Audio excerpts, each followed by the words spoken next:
No problem. All right. We have a quorum, so I am going to officially open the meeting of the Maine Recovery Council for June. Welcome, everyone. I'm going to start with introductions of the council members. So those that are viewing or coming in through Zoom to the public are able to know who is here and who we are. So I'll start with you, Dr. Vinsel. Oh, sorry, Keith. Paul Wenzel, addiction medicine physician at Sperling and the family medicine residency at Central Maine Medical Center, who no longer have an EMR. Oh, It's been really hard. that's like that. Elizabeth. Oh, sorry. Liz Blackwell Moore, she, her pronouns, and I am the director for Cumberland County Public Health. Maggie McLaughlin, she, her pronouns. I'm the Director of Health and Human Services for the City of Portland, representing litigates on the issue. Thank you. My name is Pat Kimball and I'm the chair of the Maine Recovery Council. I'm Mary Coyne and I'm the executive director. I am Elizabeth Boyer and I'm the coordinator for the Recovery Council. My name is Grayson Havens and I'm with the Attorney General's office. I'm Katrina Bonish, I'm also with the Attorney General's office. I'm Tess Parks, I'm the policy director of the Recovery Action Project. And I am Deb Pullen. I am the Director of Clinical Services with the Office of Behavioral Health. Thank you. And on Zoom, do we have Betsy? Betsy Fitzgerald, representing the litigating subdivisions. Thank you. Do I see Joe? Good afternoon, everyone. Sorry I'm not there in person. Joe Everett, the President and CEO at the Opportunity Alliance, a member of the council, and I chair the Program and Grants Committee. And good to see everyone. Thank you. Todd? Hey, good afternoon, everyone. My name is Todd Brackett. I'm the sheriff in Lincoln County. Thank you. Melissa? Hi, everyone. My name is Melissa Hackett. I use she, her pronouns. I'm the coordinator for the Maine Child Welfare Action Network, and I'm here in my capacity regarding families who've been impacted by the opioid crisis and child welfare system involvement. Thank you. I think I have everyone on Zoom. All right, so the first 15 minutes of our meeting is set aside for public comment, which we ask people to sign up in advance to speak, and we didn't get anyone to sign up. So we actually had a conversation with Grayson, and we're going to try to advertise it a little bit more and get that word out so that people know that we're available to have some public comment from people out in our communities, and that they don't have to be here in person, they're able to do that via Zoom. But currently, I don't see anyone that has requested any public comment time. So if there's no concerns with that, I'm going to move the meeting forward. All right, so as a reminder, Betsy, our very efficient secretary, is via Zoom, which means she often can't see what's going on in the meeting because we look like little ants at tables. And so she can't really see. So if you make a motion or say something, if you could say your name first so that she can get that to record in the minutes, I'd appreciate it. So would she. For those on Zoom, please remember to try to limit what you say in the chat because the public can't see that. And to ensure that we are transparent as little as possible in that chat, as well as recording it. The recording does not include the chat in it, so we can't see it then. So, all right, I think that is it. I'll go briefly through the agenda. The agenda is the minutes. We will read the minutes. We'll have a report from the chair, myself, on vacant positions of the treasurer and the vice chair. We'll have reports from the committees, Finance Committee, Governance and Programming Grants. We are then going to have Sarah Yasner and Elizabeth go through an evaluation process of our grant. They have spent a great deal of time interviewing and collecting data on where we are with that, how we did with our process. So it'll be great. And then we'll have a report from our executive director, Mary, with the RFPs, contracting for the RFP and contract management, evaluation, governor summit, any final remarks that Mary has for those who don't realize it, this is Mary's last meeting as executive director with us, so. And then any new business, and then we will adjourn. Any additions to that agenda?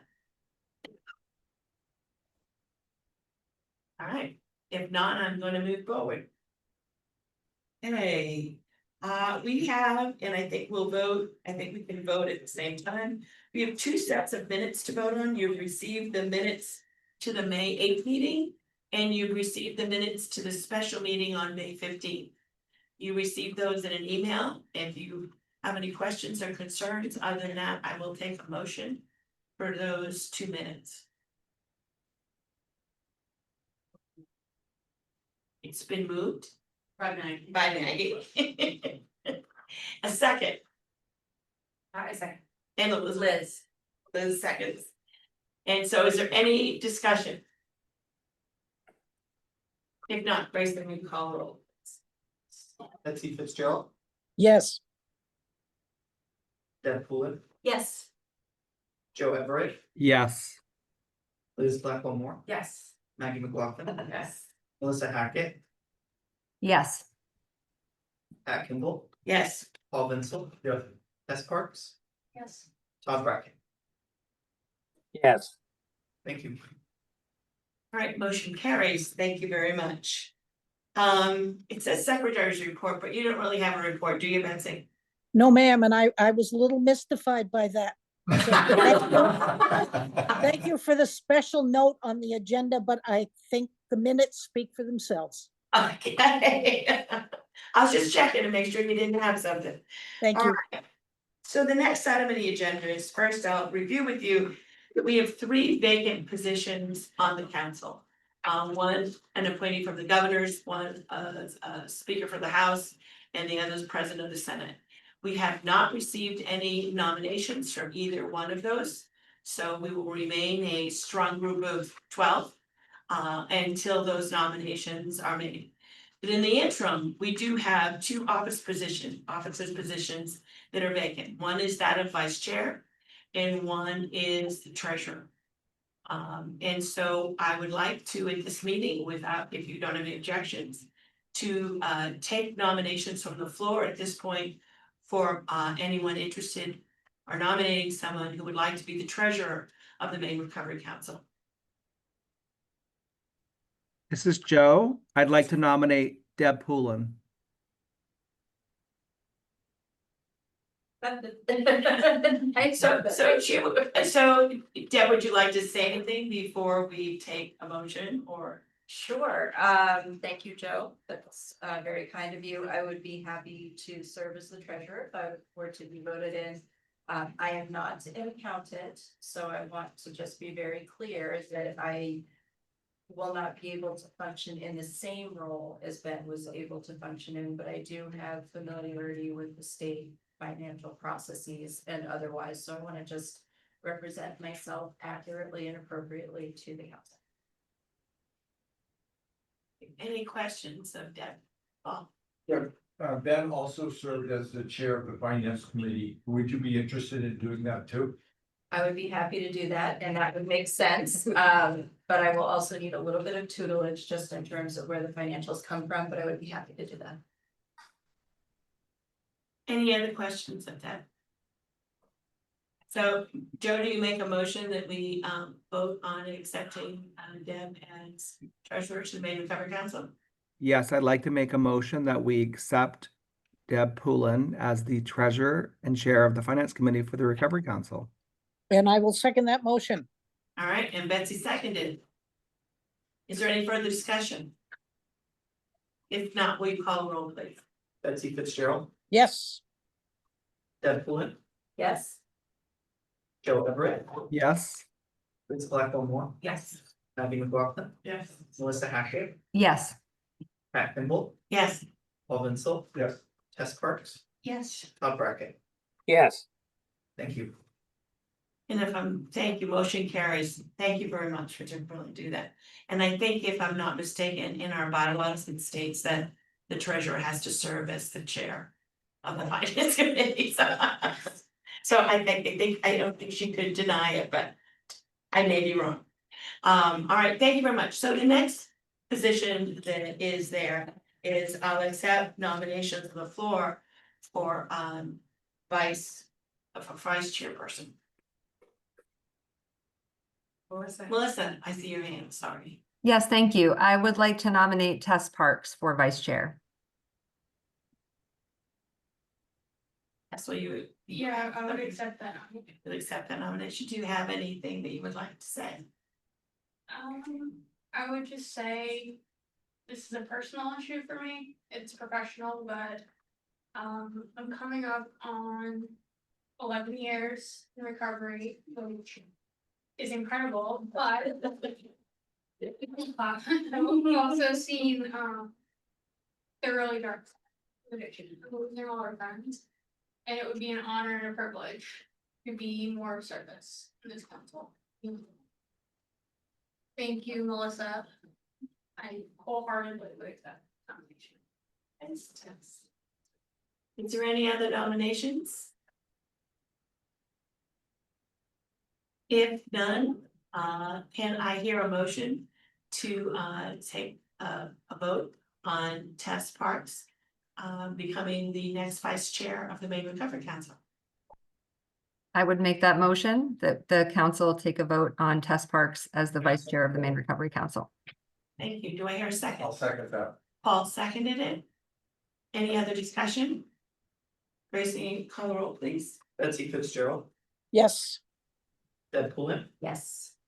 Joe Everett, Yes. Liz Blackmore Moore, Yes. Maggie McLaughlin, Yes. Melissa Hackett, Yes. Pat Kindle, Yes. Paul Vincil, Yes. Tess Parks, Yes. Todd Brackett. Yes. Thank you. All in favor, motion carries. Thank you, and thank you very much. Anything for both of you, so thank you. Very good additions. Excellent. All right. Next that we have on the agenda is committee reports. Finance Committee is next, and Mary will share with us in the absence of Ben. And we won't put that on Deb. I was there. You were prepared to do it? No, I was there, Oh, so I okay. could do it. Did I just go through the notes? Do you want to do the overview of the notes? Yeah, I I- read it over Great. last night. So Ben presented a revised spreadsheet. What he recommended was that we review that spreadsheet every finance committee meeting. But in July 2024, we started with $30 million. April 2025, we started with $34 million. We have received a settlement for $694,000, and then a payment had gone out in April for the recovery wellness grant. And then May 2025 till the meeting, which was the end of the month, contracts were just shy of $6 million going out. We talked about the 3% total MRC funds that are required for special education. And over the length of the settlement, that would be about $3.5 million.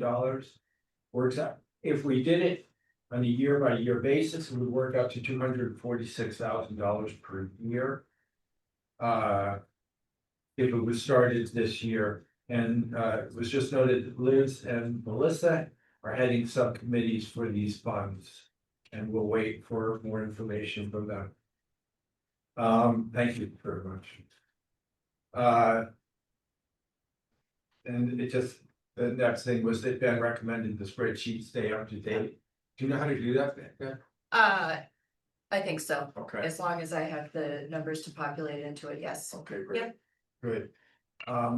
We had a discussion also about establishing a position embedded in the OAG's office using MRC funds to help coordinate contracts and budgeting.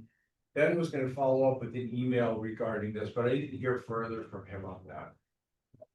I didn't either, nor did I see an email, so I think maybe I can follow up with Brendan to see if he did that. Okay. And we can get to Deb what the questions were. I mean, the Maine Recovery Council hire somebody that would have access to that. That's the question, if the state would allow that, because technically they wouldn't be a state employee. That's And if they were a state employee, I don't think the council can pay the state to hire a position. So those are the questions that went. I just wanted to mention that the OAG finance director is out till the end of August, so we would have to wait until she was back to move forward on that. Thank you, Grayson. Okay, thanks. Then Mary presented RFP for grant and contract management, and the deadline for submission will be July 31, 2025.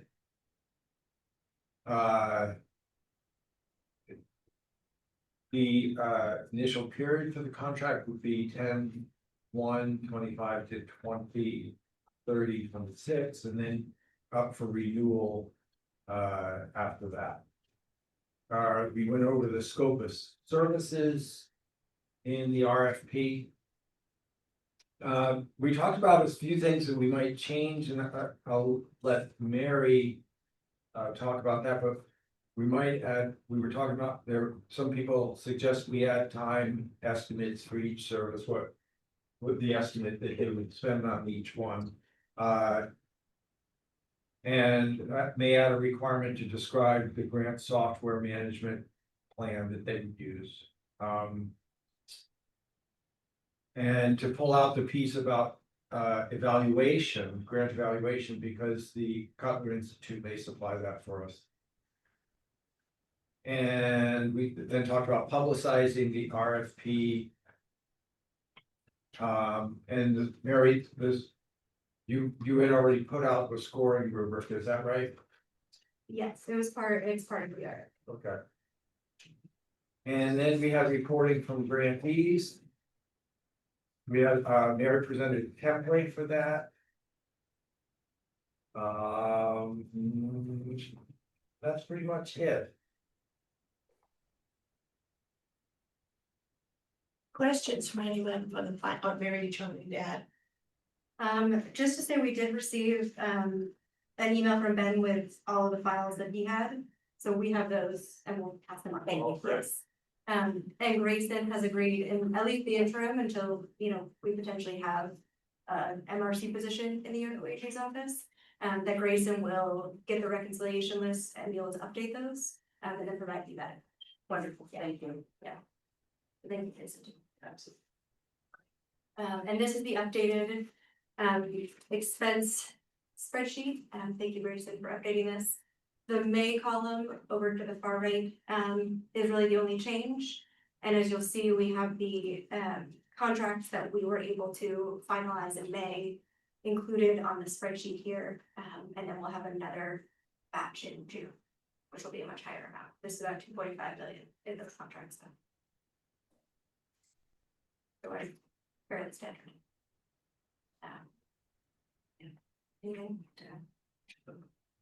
Any questions from council members? And I don't see any hands. All right, I will also note that the graph, and Grace and I like that representation. We'll probably not, this is not a great representation of our fund balance right now until we have the June list. So hopefully by the July or August council meeting, this will be more. this will be, And more representative. if there's no questions, do we need to vote on that, sending that report? All right, if there is no questions about that finance report, I thank you very much. All right, governance, Paul. Right, okay. So at the governance committee meeting, we had further discussion about regarding the FOA and MRC bylaws. And the discussion was around, are you able to put up the bylaws Yes. and section 4.6?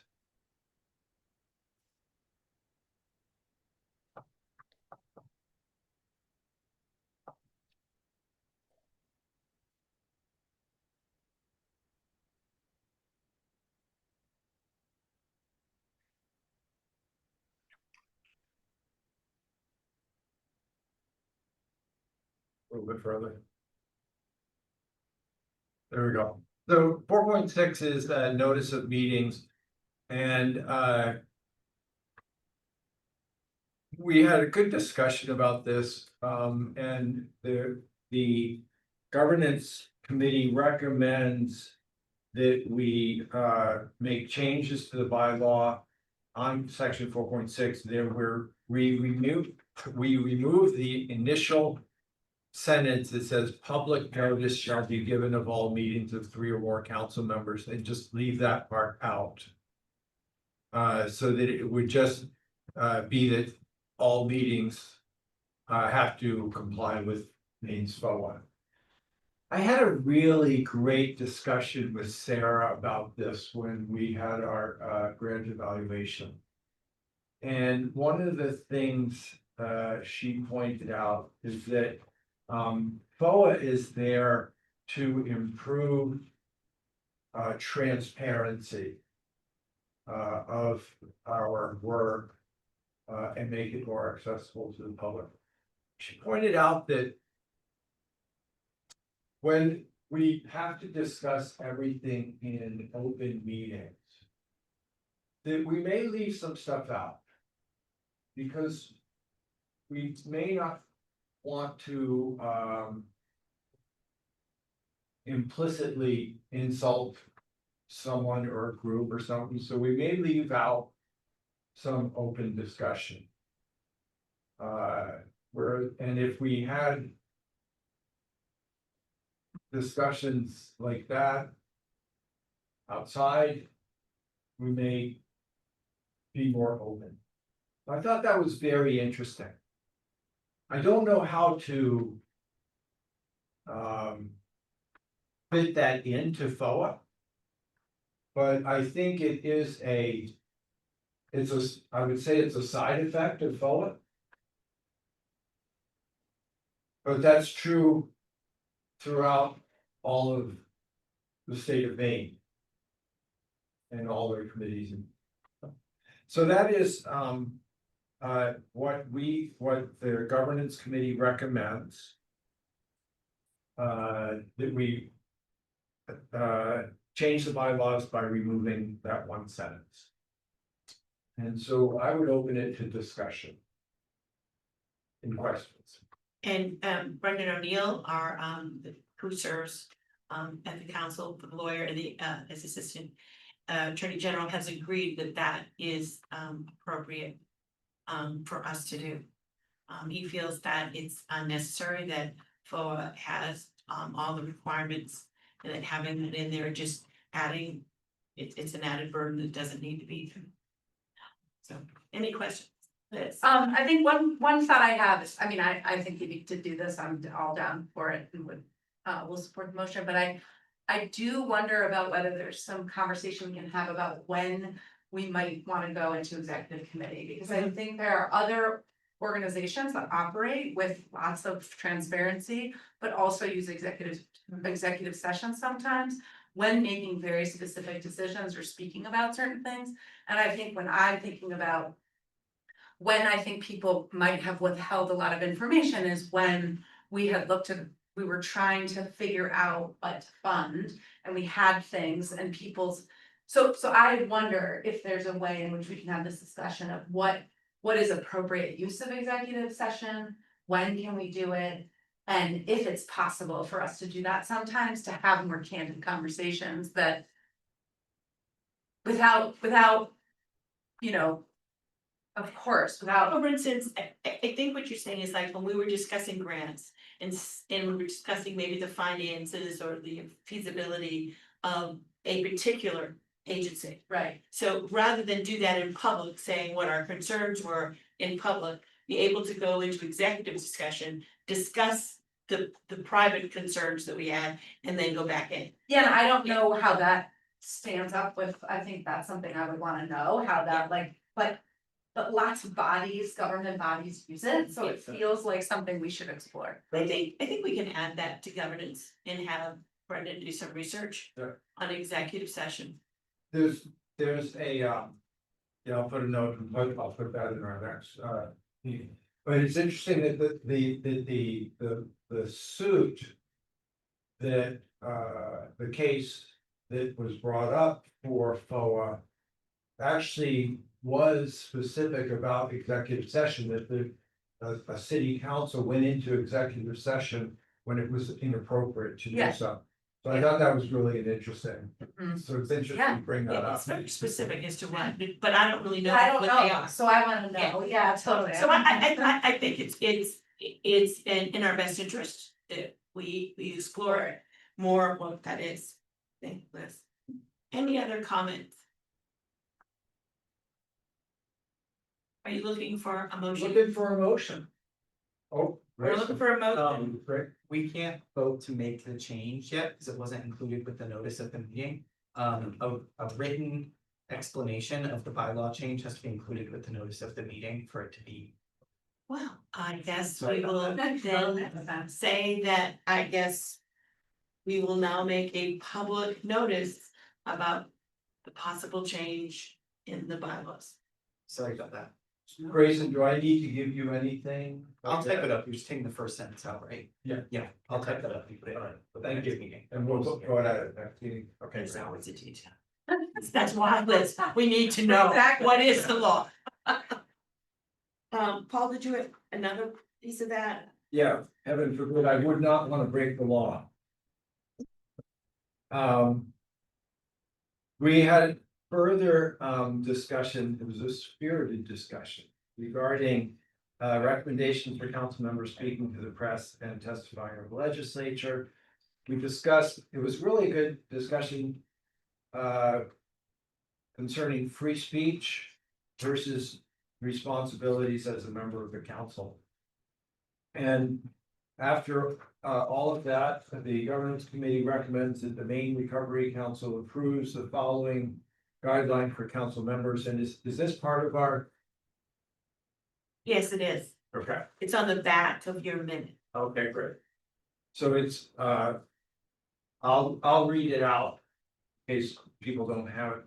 Maine Recovery Council members may be asked by reporters to comment regarding council business. When this occurs, the members should refer the reporter to the executive director. The executive director has the best grasp of the business of the council. It is recommended that council members not speak to the press about council business. Paragraph 2, when a council member is testifying to the legislature, MRC members should avoid explicitly or implicitly stating that their statements represent a position of the MRC.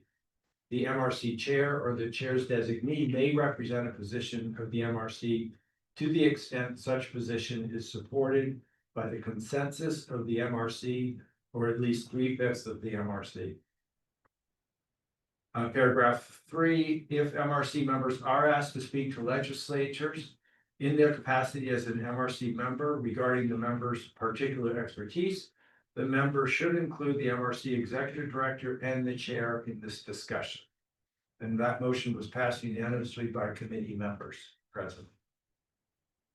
So I don't think that we need to vote on that. It's just our recommendation of a guideline.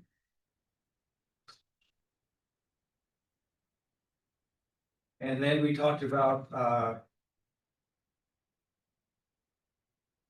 discussing openings for council officers and future agenda.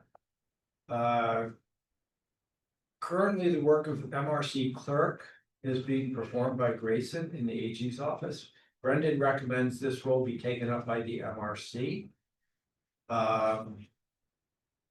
And the other thing is the governance committee will begin discussion planning of the public forum and the needs assessment. So what I plan to do for the next governance committee meeting is talk about executive session and talk about MRC clerk and talk about begin planning for the public forum and needs assessment.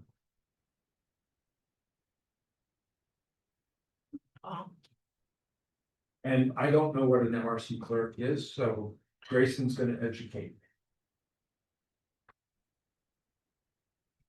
Any questions in regards to the governance report? I'm gonna ask the members of the council, are you comfortable with having a consensus on the guidelines for public comment, or would you prefer to take a vote?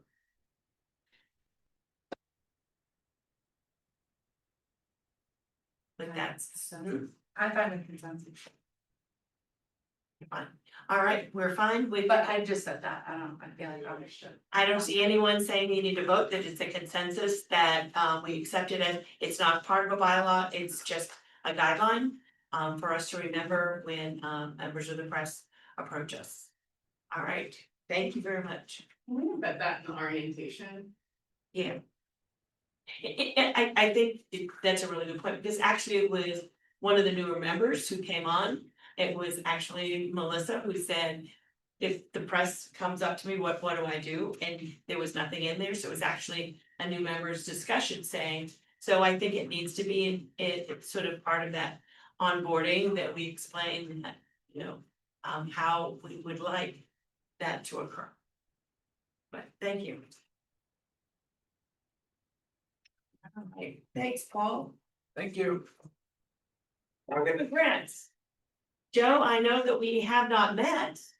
We met massively for the longest time, but have not met, I don't believe, since the last meeting. But is there anything that you would like to add at this time? No, we're on a little bit of a break and we're working on getting a meeting scheduled for July. So we will work on that and get that to Grayson to publish and get it out to the council. But we've been on a break for a couple of months. That's it for me. We were rolling for a long time. Thank you. All right. All right, we have come to a part of the meeting that we are going to discuss the grant process with Sarah Yazna and with Elizabeth. Sarah, would you like to join us up here? Sure. Yep. You guys have access to putting up the presentation. Thank you. Let me just keep this for my notes, but you don't have that many, but. Is there a particular place I need to stand so that I'm? Like, can I just be here? Or is that okay? People can't really, if you ever come in on a Zoom, all they see is that. Okay. Bowling alley. They can hear it anyway, so. That's what I call it, the bowling alley. Okay. Elizabeth, do you want to join me? Do you want to hang there and comment? What would you like to do? I haven't really seen this rework. The rework. You know what, so I'll lead and then you fill it in. So, hi, I'm Sarah, for those I haven't met. For those who I got to spend time with on my interviews, thank you so much. It was lovely. And I am an independent nonprofit consultant. And I've been working with Maine Recovery Council since, I don't remember, earlier January, February, I guess, and I'm providing some executive coaching. And then some specific work around putting together the evaluation process on how the first open MRC grant application went, both for the applicants as well as the reviewers. So I was lucky enough to have Elizabeth working with me. She has a lot of expertise in data. And so we I put together a survey and Elizabeth helped to distribute it. And then once that was done, that was for the applicants, and I'm going to talk about all this more. And then I worked with the reviewers, and then we worked together. And then what we have here is some of the highlights as well as some of the recommendations that bubbled up from both sets of stakeholders. If you have questions, we'll definitely have time. We're gonna have some conversation discussion afterwards, but if you have something, you can ask and Elizabeth and I can take a shot at it and we'll see how it goes. All right, go ahead and. So our evaluation approach was that we did surveys for grant applicants, and we'll give you more detail about the details there. And then for the council member reviewers, and again, reviewers, evaluators, there's all so much language. So when I'm talking about those who read the applications and scored them and decided what the voting was, I'm calling those reviewers. And then obviously the applicants are the ones who filled out their applications. So that's what our evaluation consisted of. Good. Great. Okay, so we're going to start with the grant applicants, and Elizabeth was able to send out to 111 deduplicated applicants. So if an agency put in 6 applications, they only got obviously a survey once. there were 16 questions in the survey. There was a mix, multiple choice, Likert, open-ended. And we got 48 responses, which I thought was awesome. And that was, I think you did 3 reminders and they kept coming in. But I think when you were done, 2 more came in. So I thought out of 111, that's pretty good. So that was great. We'll go on. Stuck. There we go. So we're gonna start with the applicant survey data and just get a peek at some of it, because we don't want to share all the raw data because it's just too much to hold. But there were some really interesting pieces that I think folks have been asking about. So we're gonna share that and then we're gonna talk about what that meant to us. Sarah, can I just say one more Yes. thing? If there's a council member who wants the complete, all the data, they're able to access that, right? Yes, so we both have the survey data that's raw, it can just be sent. The interview data I have summarized, and I can also provide that. Okay. I also have, today I'm gonna be handing out, right before our conversation, a visual of the aggregated comments / responses for each group. Because that will help people, because what are you gonna remember from this? But hopefully some of it will pique your mind and then you can look at this and then those are where we can ask questions to see where we're at. Okay, we can go to the next one. All right, so we asked them, how much time did you spend on the application? And you can see how we divided it up. We had less than 15 and then kind of by 5 hours all the way up to over 40. And so what I pulled out of that was that, 54% had 30 hours or less. And what does that mean? Well, I was doing a little research and it was saying that foundation grants are between 10 and 30 and federal state grants take between 40 and 100 and a corporate grant is somewhere in there. So whatever that tells you is, I don't think it really tells us 100% of anything other than half the people did it in probably what felt like reasonable time. Maybe a little bit more than, but not that much more, right? Not much more. I mean, there were 19% who took 40 hours or more, and this sometimes gets to the question of the capacity of the organization and whether that impacts things, which we all know. Do they have a grant writer or not? Do they have multiple people on board or not? All right, so that's that information. We'll go on. And these are the prompts from the application, so you can't read them in there, they're the packets that you will have. As a reminder, because the next 2 questions are about those people's thoughts and feelings on those sections in the application. And we know that was a long time ago, so you may not recall what exactly that section refers to. So it's up here, and then it also where on page 7, right here. And so that's one. So this is just about the instructions and then that overall. So thank you, Elizabeth. So this is pretty straightforward here. 70 said that the prompts were helpful, they were clear. And then another 11 said, they were fine one way or another. They didn't help, they didn't hurt. So 80% were kind of good with the prompts. So I thought that was pretty clear and helpful data for us. I don't know if people know what page this is on, but thank you. It's also in your packet if you actually want to be able to, if you want to look at it. And we know those of you who are new to the council, this is probably all new to you, so something you can look at more later. Page 6. Page 6. And it's split. Yep. And if you can go to the next slide, I can talk about or Elizabeth, feel free to jump in. So, this is interesting.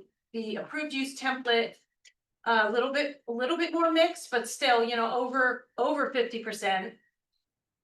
Closer to 60%, right? My math is so good. Said it was helpful or neither helpful or unhelpful. So that's still pretty good. You have 32%, you got a third of the people saying this was not helpful. So all things to consider in our changes. SMART goal template. SMART goals, so that was something else part of it. Oh, does it say the page is there? So, look at that. Okay, we can go to the next slide. So actually, interestingly enough, that's pretty high percentage if you include the people who were said, it's not helpful or unhelpful, it's fine, I didn't really care, I could do it. With that 46% is helpful, that's pretty good. also another good number. Could I just comment on this one as well, guy? Yes, please. I do wonder, because I think this is awesome, it's great. I do think I read 20 of them, and I wouldn't say that 46% of them provided a SMART goal that I think would qualify as SMART. So, and I don't mean Which is that- a different I data don't point mean altogether, that, yeah, I but don't mean that like that. I'm just saying Yeah. that even though this is true, I would say this is a place where there may be some more room for improvement of supporting folks to be able to do SMART goals that actually meet the what I would say is a SMART goal. absolutely. Which is again, a really interesting point, because as a reviewer, you're saying, yeah, that's what, but they thought. They were doing it right, Great job. Yep. and they thought they were doing a good job. Yeah. So which Well, means, or they thought that the guidance was helpful, which I think Correct. is, yeah, and yeah, which maybe is one and the same, but. well, no, I think Yeah. you're right, I think it's two different things, I Yeah. think that if we as evaluators thought. That's not okay, they did, then there's a mismatch that needs to be tweaked a little. And I mean this totally as like, I think SMART goals are hard, I'm just gonna say, like, I'm not suggesting that people should all know how to do this, like, they are a learned skill to figure out how to do them. And I'm gonna talk in a minute about the comments we got from people who were probably in that 27%, but we weren't. I mean, I guess we could go back and actually identify, but there were people who had issues with every element. It just was, the percentage of people wasn't as high, but I love that you're thinking about like, just because they said it was okay, doesn't mean they know how to do it in a way that accomplished what it was supposed to, which is that it helped you make your decisions and you can see how to help them measure their work. All right, one B. So I didn't include this because it's a budget template and I haven't seen it, but I don't know who develops them, and you would assume and hope it's somebody who has a budgeting background and blah, blah. But again, the numbers were pretty good.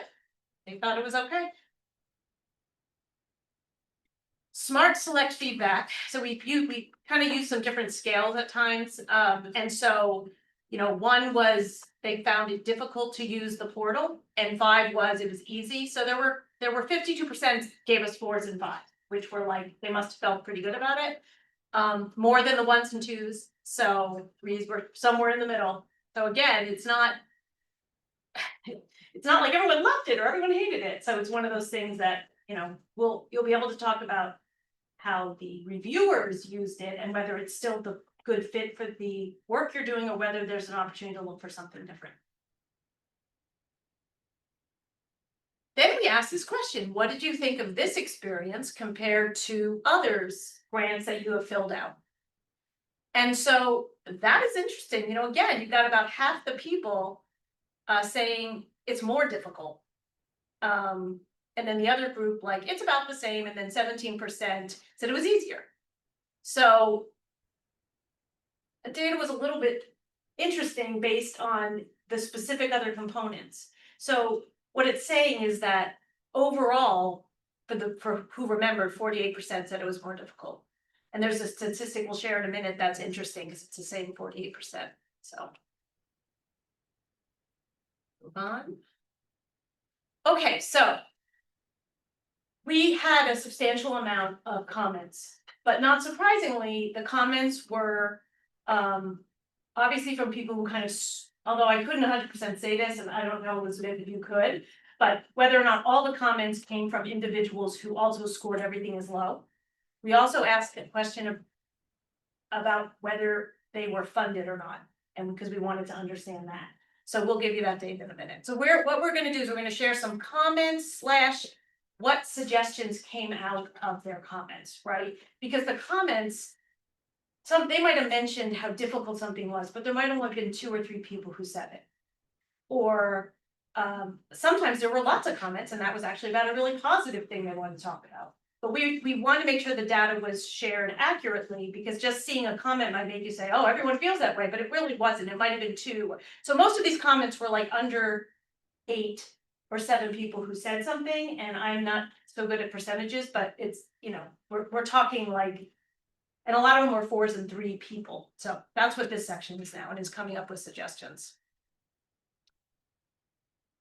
All right, so the suggestions that came up were, this is about application structure and format. So this is kind of everything having to do with the Smart Select tool and how the information was asked for, whether they had to upload or whatever, and trying to figure out how to do it, the whole application as well as the technical. So someone came up, said, hey, could you do some video tutorials? If they were just available, and then that told me how to do my my SMART goals, or it tells me how to upload this or how to use Dropbox or whatever, that would have been great, because I think this person felt bad about maybe calling Mary a lot, and she was like, well, if this was here, then I wouldn't have to bother people. That was sort of the takeaway. There was a lot of people saying if there was just not multiple ways to deal with the information that we had to produce, that would make life easier. They said some was in Word, PDF, upload, Dropbox, and then there was a good number of people, and I can always get you that, who just said, can you just not use Dropbox? I struggle with it. My organization struggles with it. It was a barrier. And then a few people mentioned that they felt like the questions had some redundancy, that they were a little confused maybe about where to put stuff, or if they were supposed to put it 2 or 3 times. So it's just an opportunity when you're doing your next round to take a look and see if, after going through it once, you realize, oh yeah, that's, we can delete that or change that. All right, and you're gonna get all these, like these will be in front of you. All right, next one. By the way, if you feel like I'm missing something, Elizabeth, shout it out. Okay, this was about support guide. So huge shout out to Mary, huge, because I think there were 18 people who took the time to comment on how helpful they were helped by Mary.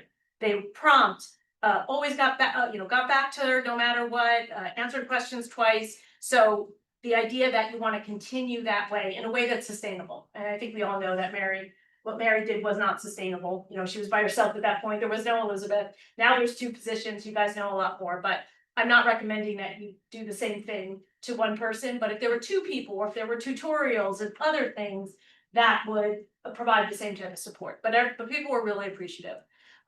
Someone suggested that you have a live webinar to answer application questions. This made me think of how states sometimes do it, where they'll release it and then they'll have an open webinar and then they'll like send out the answers. I don't know if you guys have to be like sending out answers, but the idea that people were like, if I could just, it'd be helpful if I could just have a conversation, even if it's in a large group.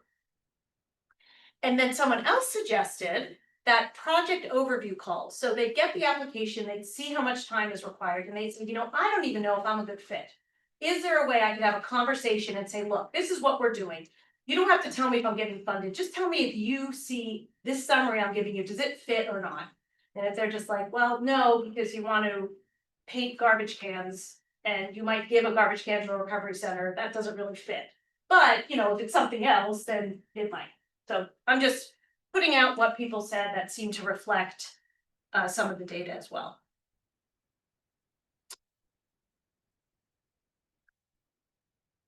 So everyone knows this, that the timeline was all squished up and no one wants to do that again, not the reviewers, not the staff, not the applicants. They just wanted you to make sure to do that.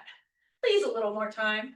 And you guys know this too, they're like, it would be great if at the beginning of the process, you tell us when it's due, when the decision will be announced, and when the funding is. And I don't think they cared. If you said, sorry, it's gonna be 2 years till the funding starts, then they can at least plan. So I don't think they were like, we think it should be this. They were more like, if we just know, then we're not like planning, oh, that money's gonna come, we'll be in good shape, and then it's longer. And you guys have all sorts of barriers to you have to keep to specific things, that's fine. But I think moving forward, that'll happen. So then the evaluation process. Again, remember that quite a few of the applicants watched the deliberations. And some of their comments that they made, which I'm not sharing here today, but I do have them and they're available and I will do whatever people want me to do with them. But one of the outcomes, one of the recommendations that sort of came out from the data was that they really feel like there should be more than 3 reviewers per application. And that they noticed that some reviewers had more experience as reviewers than others, and they just wanted to make sure everyone was properly trained and they felt supported before they went in to do the review. this is something you guys did as well, although maybe, I don't know why, but some people were like, just, it would be great if all non-funded programs got some sort of feedback, and maybe that happened and that person was just out of the loop. Somebody said an appeal process, one person, so. But it was there, so it's something to consider. I know you guys got contacted about it. And then this is reflecting, what Paul, you were saying about consider the impact on applicants observing grant decisions. The decision-making process. So again, I have comments and I almost brought them up to you. And the comments were around the lines you were talking about, which was, ouch, it really hurt to hear agencies talked about it in that way. And others were like, look, we know those conversations have to happen, but I don't want to see it. I don't want the public to see it. Like, that was, isn't there another way? And somebody else said, we've applied for a ton of grants. I have never experienced that type of thing before. They all have to make decisions. They all have to give us feedback. Some of them have to tell the world, here's the feedback written down, here's the score, but they don't see how the sausage gets made.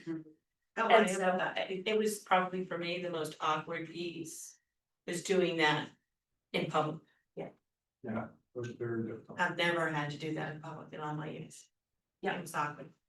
And I would say it's probably not best practice, like if you looked at foundations. And I understand you have some limitations and you want to stick with foam, you know, I think all those things, I believe it's possible to do both. But that's your guys' to kind of work through that. Okay, next slide. Accessibility, and I know this term can be, obviously, we're talking about, yes, traditional accessibility if someone has an issue, but here we're talking specifically about agencies that may not have the same resources as others. And so, and you guys have had conversations about that you didn't just want to fund the big person on the block because we're missing opportunities. So somebody suggested, what about more TA for those of us who need it? What about a specific grant category for new agencies, new programs, or for organizations that got teeny tiny budget? You know, they're just, you know, what about that? Like, and obviously it would probably be less money in that pot, you know, you can't be like, sure, we're just gonna give you, but what about that option as kind of a learning process? And then, somebody had this great suggestion. I know you guys had a lot of conversations in your deliberations about how do we do this geographic reach? How do we ensure we're serving those underserved areas? And someone said, it'd be great if you could make sure there was either a reviewer who knew about that geographic area, who could speak to it, even if they didn't review those applications, or if you partnered with an organization to come in and present about the need in that particular area or the resources. So that's in the list of suggestions. Okay, so now I'm just gonna take a minute and remind you guys of that initial data, that kind of raw data that I talked through, just to finish that. So those were all the comments that got pulled out of the applicant surveys. Okay, so just as a reminder, when we asked overall experience of completing the application, those who were funded said 64% leaned positive. You know, they gave like a 7 to a 10 on the scale, right? They leaned positive. As compared to 48%. Didn't get funded because we asked that question connected, and they said 48%. So not sure what that means. I don't think it's surprising. You would assume if someone got funding, the road doesn't seem as hard. It may have been in the beginning, but not in the end result. Exactly, yeah. So approximately half of folks said it took them 30 hours or less to complete it, and they said the Smart Select tool is fine. It works fine. It was easy. 78% reported that the application components were helpful and easy. So again, all those tools that we talked about. So whereas of course, a lot of the comments, if anyone goes through and wants to read all the original comments, the people who didn't like them really didn't like them. But that was a much, much smaller percentage. And then about half of the applicants found this more difficult than others applications, and then 17% less difficult. So if you guys want to be more kind of accessible and all that, that is an interesting statistic. Because helpful and easy still is different than difficult. You know, I think it's all the pieces put together potentially. So, and I should have started by saying, like, you guys did this amazing thing. You started something from scratch. you know, within a system that was kind of new and having to deal with things with the state. And it's just you and Mary leading it, like the only staff person. So this is, none of this is critiques, even though it might feel that way. It's like you guys built something. And so it's easy for anybody to take this data and stand here and be like, well, look at all these improvements you need to make, but they wouldn't even exist if there wasn't something. So hopefully everyone can take that in and not feel, well, take that in. So if anyone's feeling an ouch, they can see, look, this really isn't that, we're always learning, like that's the only way to go. And the fact that you're willing to look at this information and make improvements is awesome, so.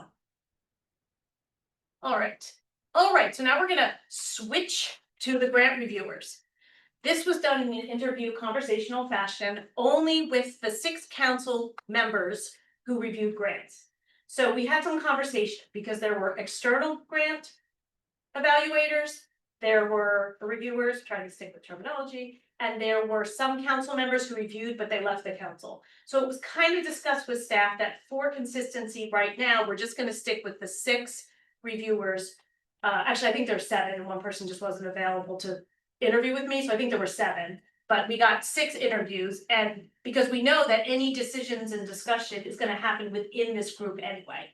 So there'll be an opportunity to you know, update the new council members and then get their input too. So this is just a general snapshot of what you all did. So there were 220 letters of intent received. And out of those, there were 127 applications. I don't know if that's the exact number of who was invited. Did everyone? No. So some people didn't take the offer. Okay. There were, I believe, 47 grants awarded. As far as evaluators, we had 6 external evaluators, so not council members, came in and got trained and did the evaluation. 9 council members, and then there were 6 council members who just had conflicts of interest to such a degree that they couldn't participate. So there were 15 total reviewers that reviewed 127 applications. Yep, that's a lot, y'all. And then just to clarify the date that the contract is beginning for these 47, there was 37 of them, May and June, that contract was able to be encumbered, I think is the word, and then payments schedule was able to be made, and then 10 of them had to wait till after the blackout period. So, so that's just kind of a snapshot to get our head around what the monumental task that staff and reviewers, staff being Mary, went through to accomplish this goal, which is, it is really monumental. Okay, so how I am sharing this information is, since I don't have graphs and things because everything was data collected verbally, I'm going to share a couple of the takeaways, the kind of consensus perspective, as well as a couple of suggestions that came out of it. So just for an FYI, it was about 25 applications on average reviewed by per evaluator, per reviewer. Some of them reviewed a lot more, and some of them reviewed just a little bit less, but that was the average that actually happened. And then pretty much everyone said about an hour, it took them an hour per application to review. Some were a little bit more, none of them were less. So to do a good job, an hour was kind of the minimum, and then depending on how complex or verbose the application was, it took a little longer. When we talked about what do people feel would be the ideal number of applications to review, where they can get in a flow, but not get sort of burnt out, 10 was the number that kept coming up. That's the ideal. People said, hey, I could do more, but 10 would be great. And if I do 10, I need at least 2 weeks. If it's more, give me more time and I'll break it up. And now I know. So some reviewers just didn't know how long it would take, so they just left it for not last minute, but they said, sure, 3 days is enough. Well, it was like 3 full days, like all day, you know? So now everyone knows and they can plunk it out and work it out in their schedule. So, and we know.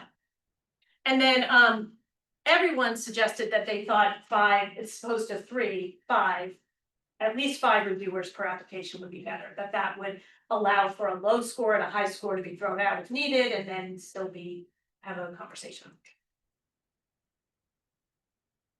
Okay, the scoring rubric and evaluation criteria, which is that in that packet too? Because I don't have a picture of that, but for folks new to the council, that I'm sure that can be shared with you. It was basically what reviewers use to be able to evaluate what they read and give a score. And so, all the reviewers said it was helpful. They said there was a little room for improvement, but it was helpful, the prompts, all that stuff. And that the suggestions were sort of things that were missing, that were identified later during discussion. Or even reading it, being like, oh, okay, so feasibility, that came up a couple of times. Great proposal, awesome idea. I have a bell going in my head that says, I'm not sure they can do what they said they're gonna do. If that much money in that time frame, I'm concerned, and that person might have some experience with other grants or even working in a nonprofit or a for-profit that does this work, and they're like, oh, I've done this and that's not really doable. So I'm concerned that we are giving them money, but they won't be able to accomplish it. Capacity, kind of the same thing, but more related to if the agency is stable. And then sustainability, if we give them this money for this program, will it continue? And is that a requirement or not? But that sort of came up. So those were the things that came out of those responses from the reviewers. Smart Select, everyone said it was easy to use. Some people got hung up on the registration and then navigating because things were in different places. So the recommendations that came out of that was, is it possible to have all the components centralized? I've never looked at the system, so I don't know if that's possible. Maybe it would have to be a change of software or something to consider. And then again, for some reason, only the initial registration hung people up. So it just means that be aware that reviewers might need a little more support to get registered. Once they're off and running.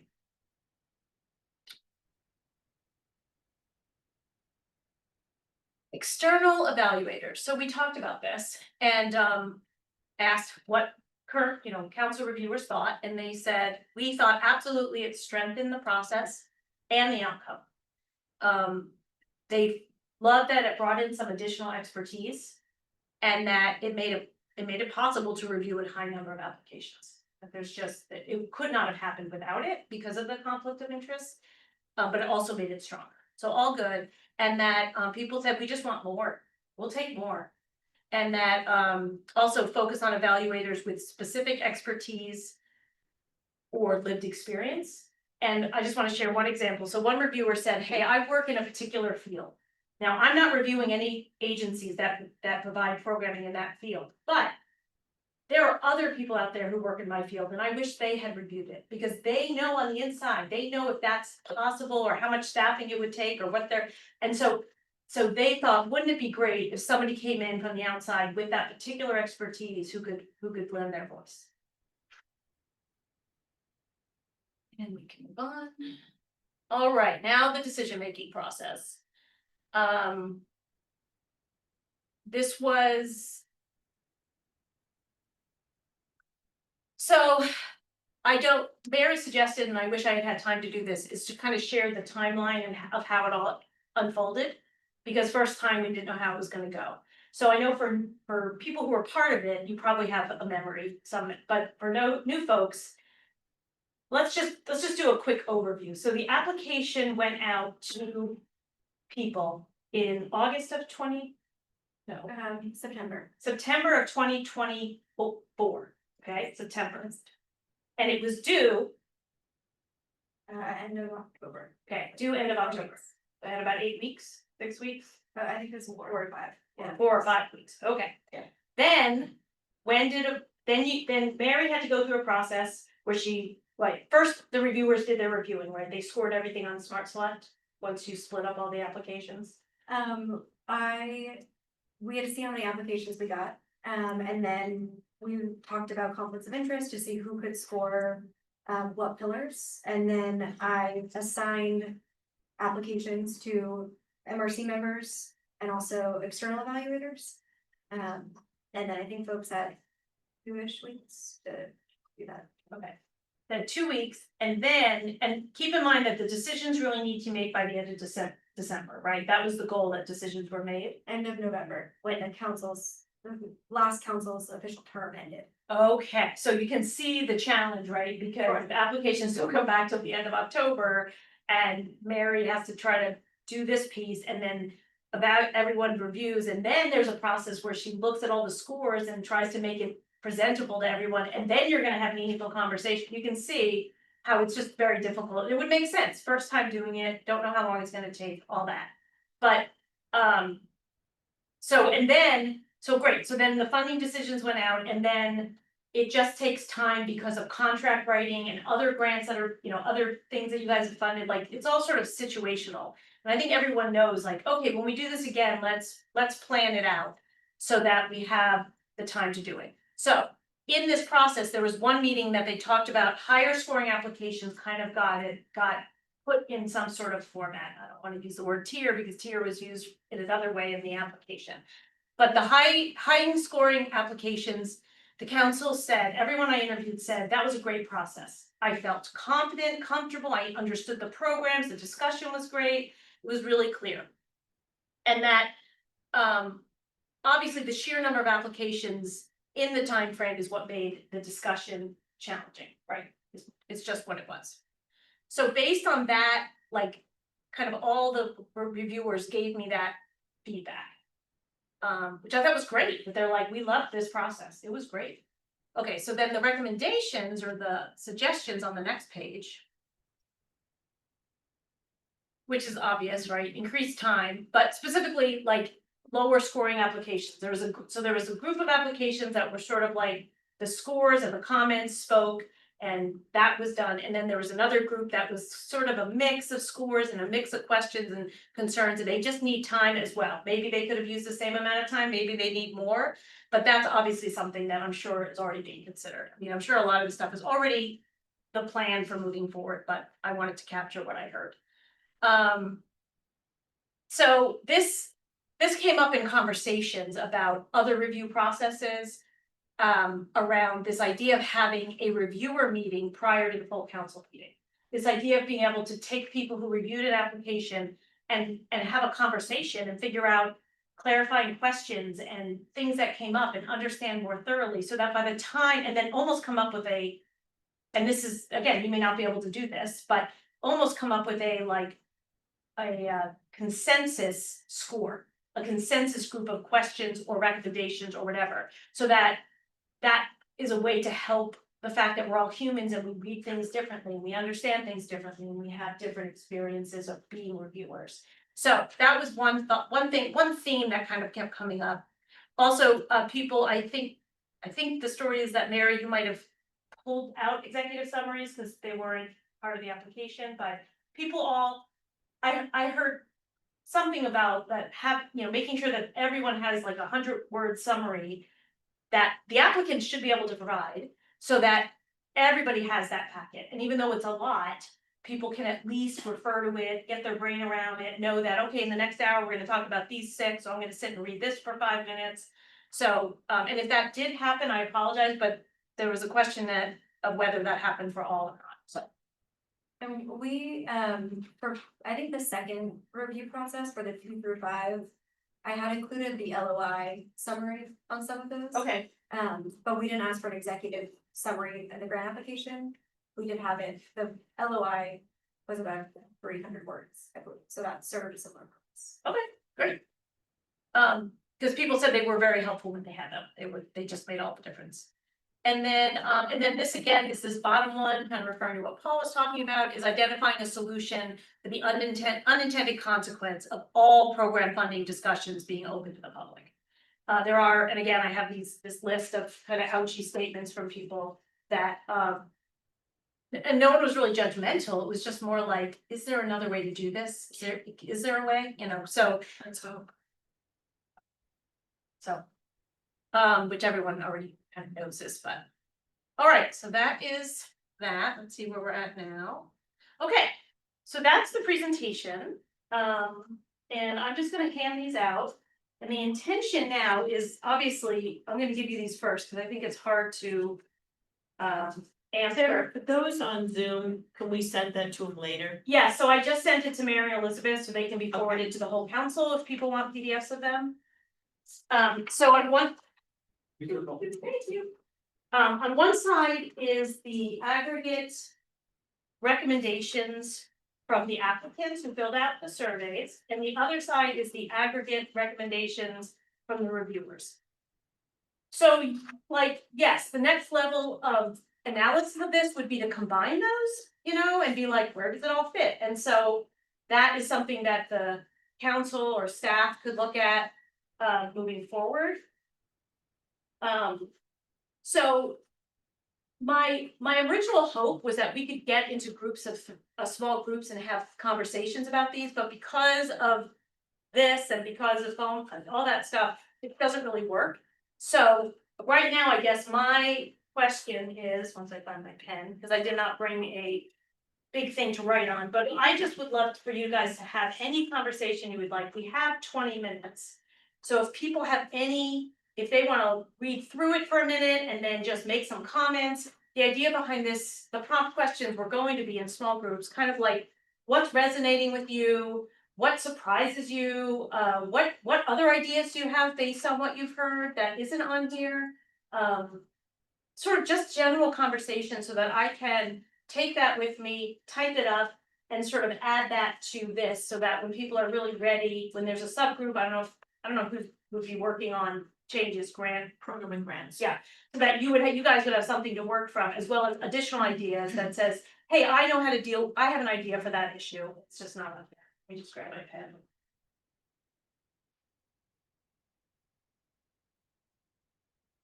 Questions, comments? Yes, all that as well. Well, sorry, no, you're not. Yeah, Paul Vincent, when I was, talking with Sarah, I was, having a hard time remembering what was the evaluation of the letter of intent and what was the evaluation of grants. I kind of got them. I couldn't remember which was which. So the letter of intent went out first, Yeah, so that we could have a grasp as to how many people would apply. And then we also could eliminate those who applied who really didn't qualify under the MOU. So it was a way of weeding out people as well as giving us an advance of knowing how many applicants we were gonna get. And the LOI evaluation rubric, it was a spreadsheet and it was a yes or no. Did they do this? And I think there was 15-ish questions, maybe less than that. And then when we got those back, I did a similar thing where I looked at the total or the average of LOI score for all those. And then grouped them with the, you know, the highest scoring ones, which I recommended we move forward with. There was two sort of middle groups where one had a higher variance and one had a lower variance, so more consensus for one group than the other. And then we had a low scoring group where there was, I don't remember exactly what the scores were, but there was agreement across all the evaluators that they were lower scoring. Well, I think in hindsight, we could have done differently is made that the LOI evaluation rubric a little bit more robust, because I think we only took out 20 to 30 applications. I think we allowed 170 to submit grants. We have 1%. Yeah, I think that would be one of my comments. Well, first, I just want to say, Sarah, this was really great. Thank you so much. You're welcome, Super and thank you, helpful. Elizabeth, because there was all this data behind it that. Yeah, it's just really helpful and it's really succinct, and I feel like you've like mapped the things that I have lots of concerns about or thoughts on. I feel like you've captured them really well. I'll say to this point about the LOI and the application. I do think this applicant recommendation of consider offering grant pre-grant release project overview calls or something to do fit. I think I definitely was on the side of like, can we have stronger evaluation parts of the LOI just to not, so that we didn't submit people to so much work, knowing. And I think that that's partly us knowing too, how much are we gonna like stand by the fact that we had priorities And that we were really gonna give to those priorities versus things that people came up with. And I think we were just trying to figure that out, like, cause we wanted innovation, but that means that it might not be our priorities. Do you wanna eliminate some of those? I think this group has the opportunity next time to say more clearly, these are our priorities, and maybe we'll know them better too. I mean, I think that's part of it after the first time. And then telling people if your project is not in these priorities, it's pretty good chance you're not gonna get funded, so people don't, because in the end, we really funded things that were our priorities. And I feel like for those who submitted applications that were outside of that, it put them through a lot with really in the end, them not getting funded. Thanks, Liv, I think that's good points. Other comments? Questions?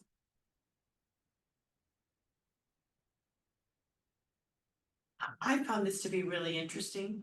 And thank you, Sarah and Elizabeth and Mary, for doing the work and involved in this. And I think what showed was when you compare the reviewers to the applicants, there's a lot of similarities there. The things that we really said we need to improve upon was them saying, yeah, you do.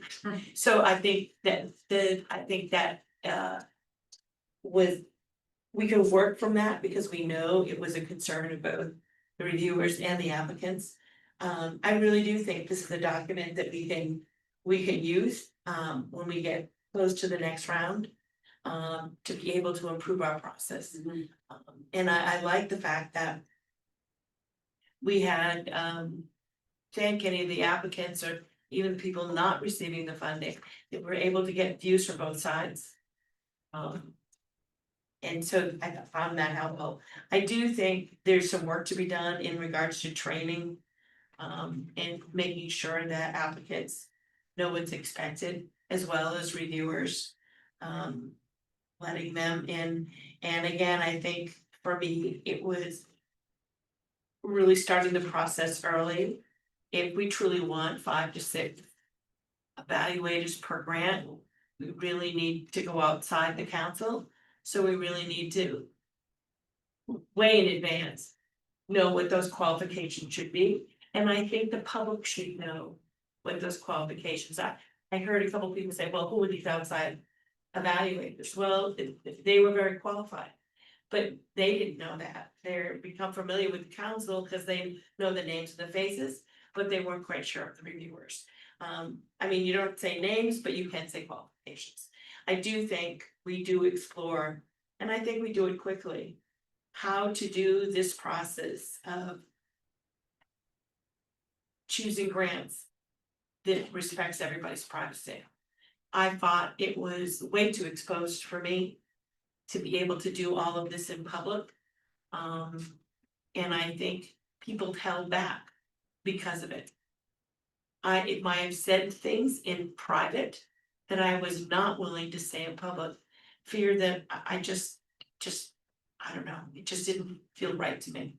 But that's what I took from this, but I thank you all for the work that went into this. It's very helpful for me. I do think that we could take a page out of the department's competitive procurement process because they are also highly subject to FOIA and they have mapped out a way to do both individual and consensus scoring and have fair and equitable rubrics that can become public. What is not public are the discussions. So there is a legal way to do that, and I think that we should probably explore that. Also with the intent of sensitivity to the applicants, as well as the council.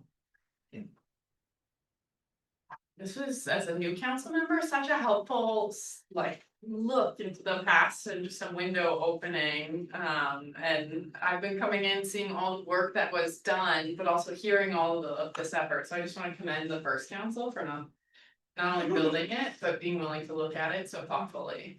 And giving us such a nice roadmap for the future.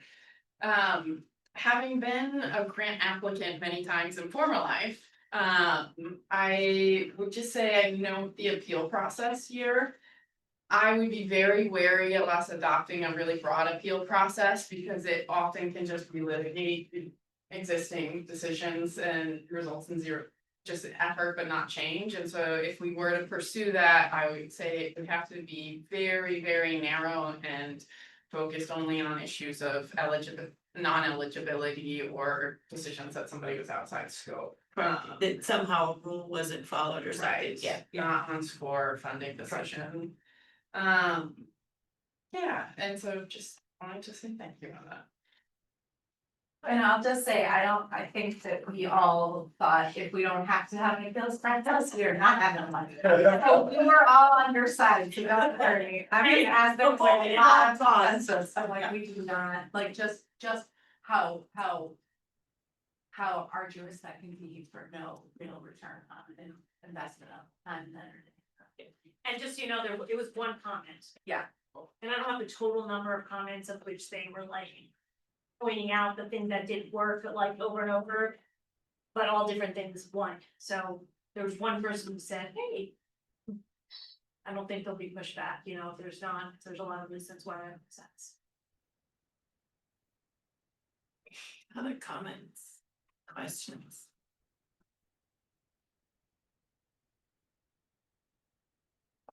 Well, this was very helpful. I thank both staff and Elizabeth, I know for the work, and I know Mary's always got her hands in it. So again, it was a very helpful document. I will, as chair, recommend to Joe and his committee that, I hate to say this, but if those process were 2-year grants, we're already into year 1, we should quickly start deciding what the next round will look like. So we won't have those massive deadlines that we had before. So although it seems like, oh yeah, we've got 2 years here to coming up with this process again. I think within the next few months, we really should start that conversation in program and grants as to how the next round will work, what those dates look like on those rounds. As we move forward, because you heard that from both the applicants and the reviewers, our deadlines were, they were pretty tight. And again, we don't want, I don't think anyone wants to repeat that. So we will start soon, I think, on that. And I'll just add, we have not done the prevention grants yet, but we were in the process, it hasn't happened yet, so we have to wait.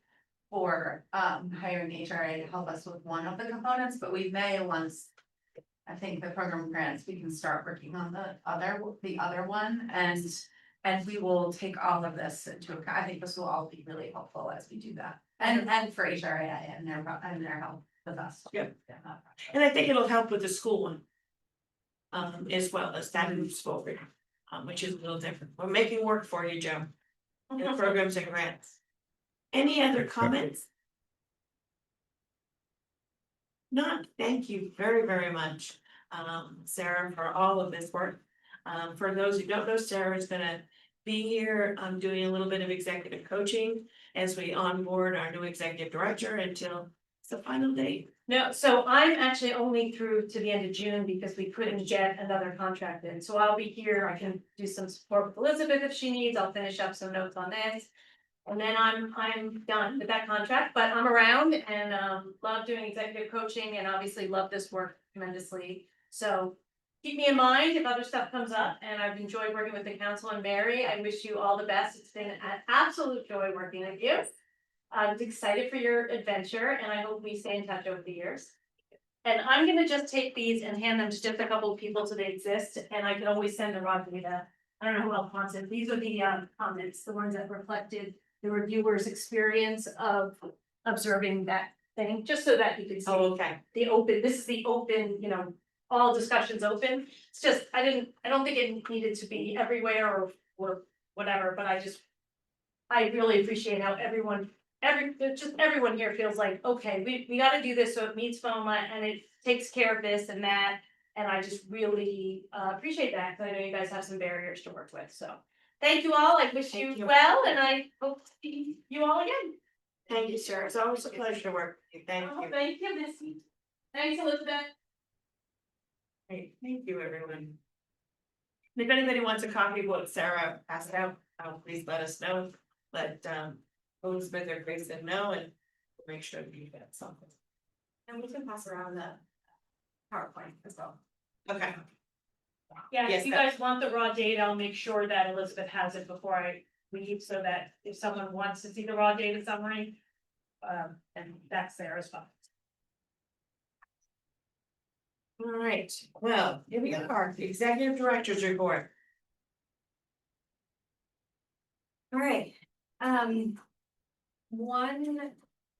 Well, to get started, I have one logistical ask. I've been working on we're moving forward with an MOU, to support the project coordinator position, in the Maine CDC, and they'll be overseeing the funding that we have awarded or allocated to go to the Maine Prevention Network.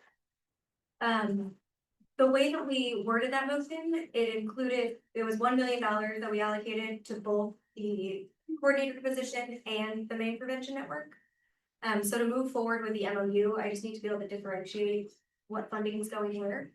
I've been working with Megan Scott at the Maine CDC, and we're both comfortable with $350,000 supporting a project coordinator position over 3 years, and then the rest of that being allocated with the Maine Prevention Network funding. So we just need a vote to clarify that, so I can include it in the MOU. So it's not a change in funding. No. It's just a matter of we'd like 2 separate votes. We're just specifying because there's slightly different timelines, and for us to be able to support that coordinator position for the prevention funds to go out, we're gonna do 2 separate items. So we just need the 2 separate. Can I? Sorry, may I ask just a clarifying question? So. Do you need a separate vote because they're gonna fund? Maine CDC is gonna fund the NPNs, Yes. but you need to separate them, like how much they're gonna give to the NPNs, because. Not each individual, but No, yeah, just but- generally how the funding would be allocated or split between. okay. They needed to be more specific. Got it. Okay, Yeah. and this, just to clarify, because I don't remember off the top of my head, this doesn't functionally change the scope of their capacity to Doesn't deliver. change. Not at all. This is just a logistical thing for contracts. Yeah, and just for clarity's sake, the idea of the funding is that there's a person at the Maine CDC who's overseeing the 18 to 25-year-old work and doing work that's requires like state level oversight and because there's actually a lot of work that can happen at the state level with colleges and universities that work as a team. And then it's also to fund folks who are at local level who can do and understand and do needs assessments that are localized to the 18 to 25-year-old population within a few of the local entities and work together as sort of like a team. But it's like a state and local kind of team effort.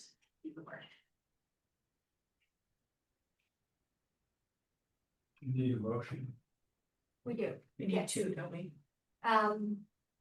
Ideally, but I think we can do it in one, just Okay. to say how the funding is split. Okay, I'll read you the current motion, which says to achieve the goal of increased funding and evidence-informed efforts at the state and local level. Prevent and reduce high-risk substance use among the 18 to 25-year-old population. The council will allocate $1 million to the Maine CDC to contract or hire a Maine CDC staff person and fund local efforts through the Maine Prevention Network. Funding can be spent.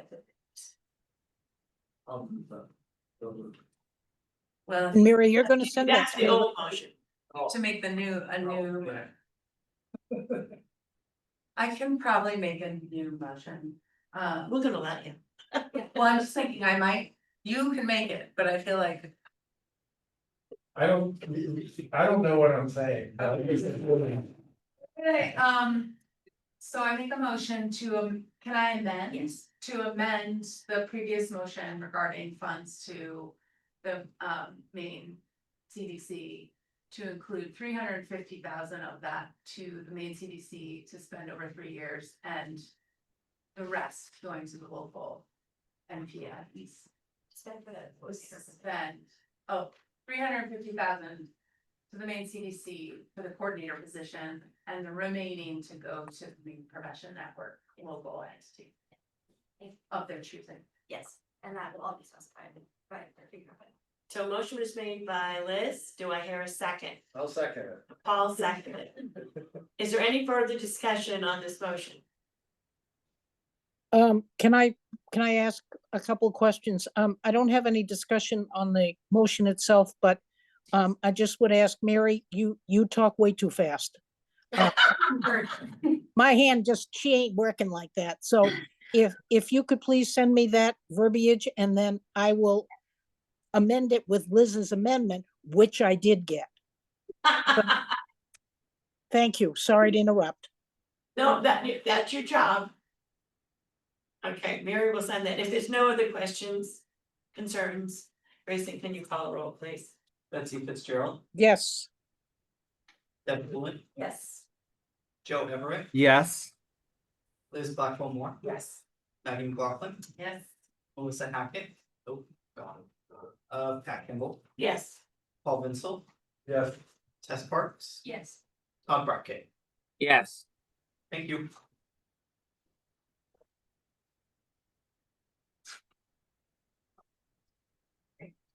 Okay, motion carries. Thank you very much. Betsy, I just sent that over to you. Thank you very much, ma'am. Appreciate it. Okay, all right, next on the agenda. Great. Would you like? Maybe whatever you want me to. It's gonna take me a second. We have worked to finalize more or less the RFP, which is included in the packet. As we briefly discussed, what we've decided to do is, at this point, just move forward with the grant management RFP, which you'll see included here. We had discussed the possibility of including a separate RFP for evaluation. And after some discussions with Pat, and discussing the current scope of work and services the Moss Center can provide. And they're funded by the AG's office to provide funding support and evaluation support to all the subdivisions. We want to bring a more robust evaluation discussion to the Program and Grants Committee to really identify what exactly our evaluation needs are. And as part of that discussion, we may be able to see if what the Moss Center is currently doing fits what we're looking for. We may also decide that we're looking for more expansive evaluation services or looking for a different timeline, various levels of support, and so we could always issue another RFP for those evaluation services. My recommendation is that unlike this RFP that you have in front of you, I do think we need to vote on this today to make sure we can have a vendor in place by early fall. It's not likely that we'll need to move forward with an evaluation vendor until probably early next year. So that will give us some time to have robust discussions about how we want to evaluate our funding over the course of the next 2, 3, 4, 10 years. Great, next slide, and just this provides just a quick overview for you all of the details within this RFP. We will be posting it to the council's website, so it will not be on the state's RFP site, just so you all are aware. We will post it most likely tomorrow or Monday, and we will have until July 31st for applicants to submit their proposals to us. I don't know if we've discussed this definitively yet, but my recommendation would be that the Program and Grants Committee reviews those submissions initially. I will note that within the RFP, we have noted the evaluation will be comprised of at least 4 members of the MRC, but we do have the option to bring in external members depending on the number of submissions we receive. So the goal again for that would be to have a decision in place by the August or September council meeting. And therefore, we can contract in time for the vendor to begin their work starting hopefully by October 1st. I will note that the current service period for this RFP starts October 1 and extends through December 30th, 2026. There's also the option to renew the RFP for up to 2 periods, and if the MRC did decide to do that, we could have this vendor to support us through March 31st of 2020. That those time periods were decided based on the current grant cycle. And so what this would allow a vendor to do is essentially support us through, you know, the current cycle plus 6 months, and then we would have the opportunity to put this out for bid. Again, if that's the choice. Or if the council wishes.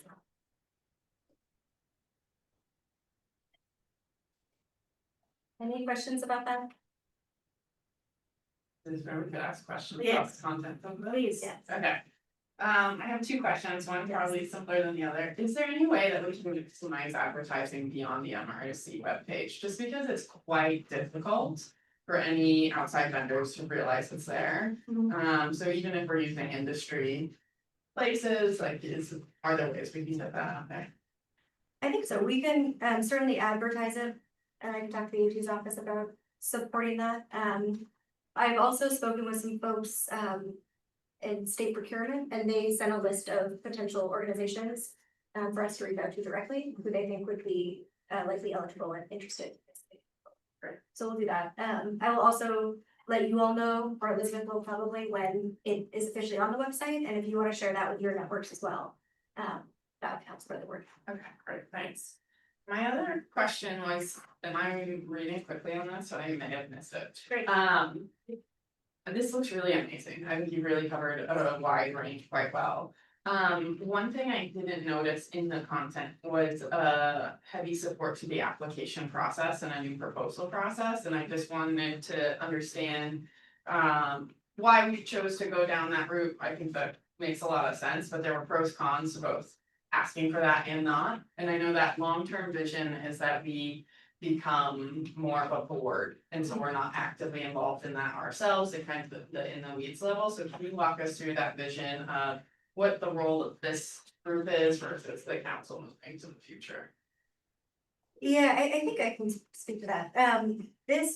When we were looking at this again after the last council meeting, we were really trying to balance what the current job description role is of the ED, of what Chastity's stepping into, and then what Elizabeth is doing. And Chastity's contract does include, you know, grant support and developing those applications.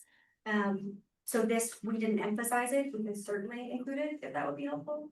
I will say we did that for this grant application, and based on just all of the various unique circumstances that we that we're kind of subject to, it was a little bit challenging for an outside organization who didn't understand that, I think, to support the full development.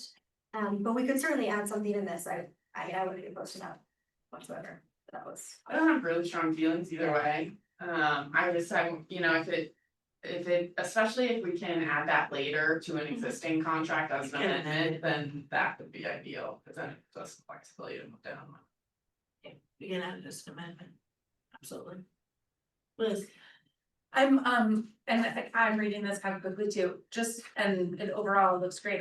One sort of clarifying thing that may be helpful in this organizational technical assistance and other support section. Number 1 and 2, do not say who they're providing it to. I believe they're providing it to the grantee, but I feel like it could be helpful to put in the words to the two grantees. Or something, because so much of the work they're doing is to the executive director or to the council, so just making that clear. That's this under C. Yeah, 1 and 2, Okay. it doesn't say who they're providing TA2. Is my assumption correct that it is to the grantees? The TA, yes, definitely for the grantees. The number 1 with the 12 to 15 hours for the technical assistance.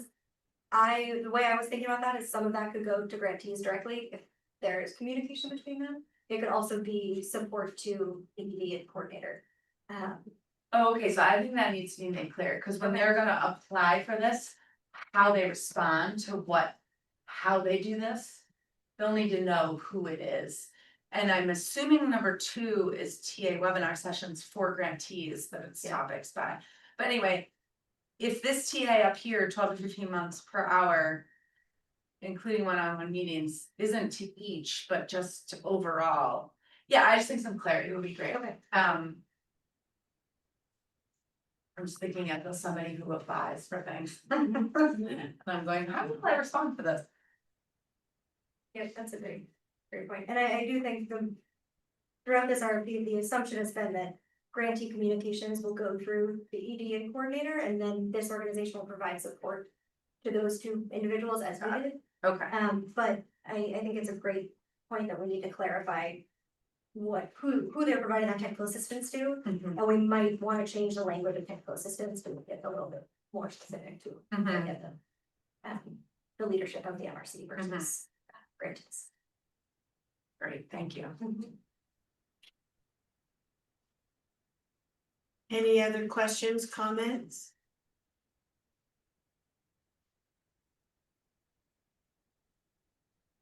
Alright, if there is none, can I hear a motion that we accept the RFP with the changes requested by council members, particularly under C, under technical assistance, and probably a clarification a little bit about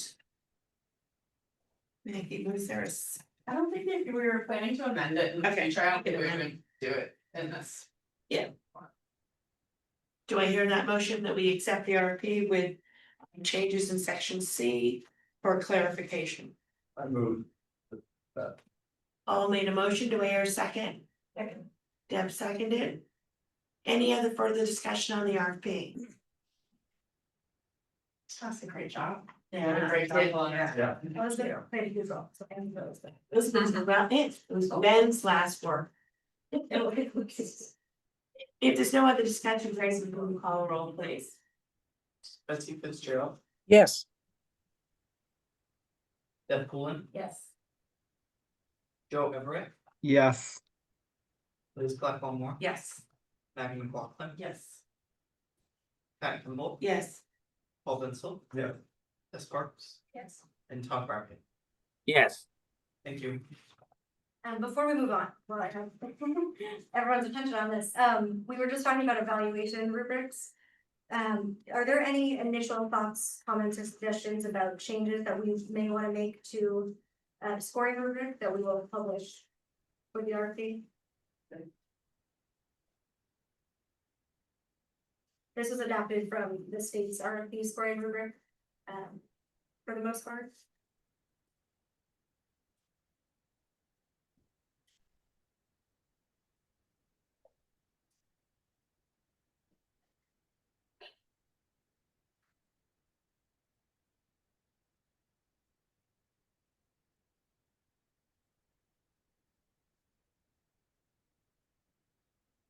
See your hearing, so, I think you're all set.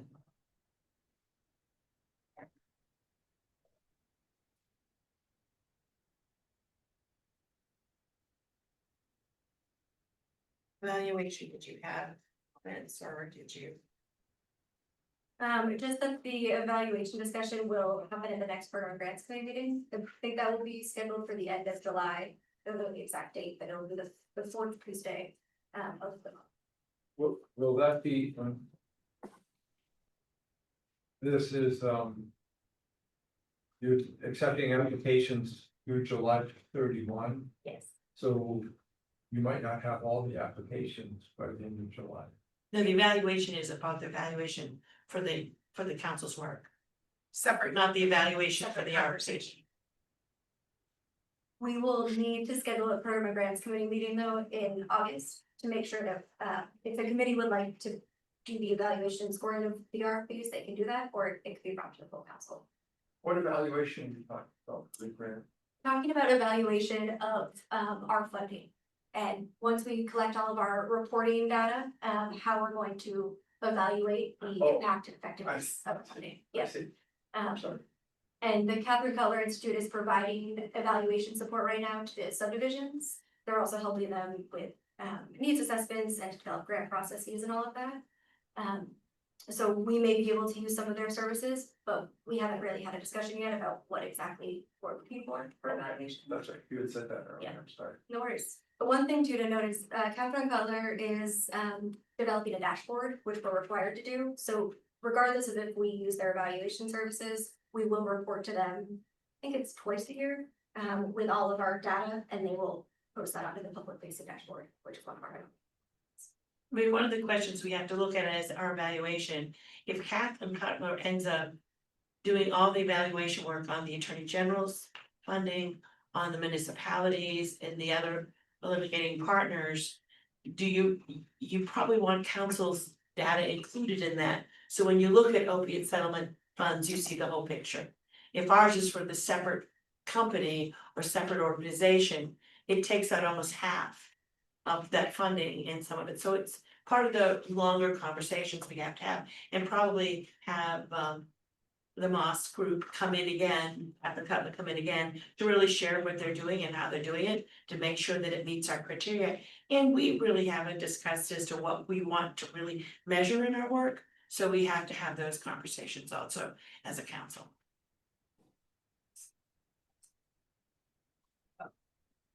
I also want to make sure everyone knows that the governor's opioid summit is July 10th. Here in Augusta, we have a breakout session, which was initially scheduled for the morning. It is now in the afternoon. That's about an hour and 15 minutes, and Chastity will be presenting for that, and Patrick will also be Briefly. Very part of that discussion. mostly Chastity. So what will happen there is most of it will be our last year in review. Some of the lessons that we learned, how did our grants work? Where did we distribute it to? Who received the funding?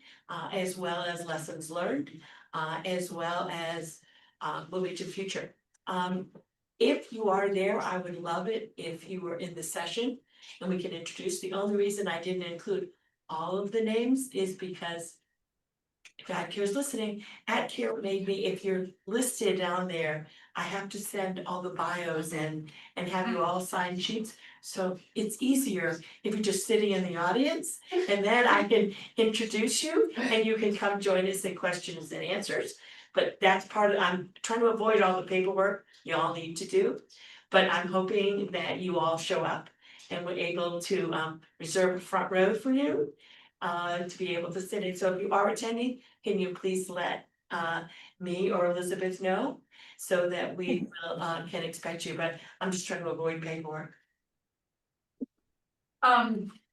It might be too late for this, but I'm wondering if it would be possible even to take 5 to 10 minutes to do a little bit of like, what is prevention and why, and it's like we have this really unique moment with like the prevention work that we did and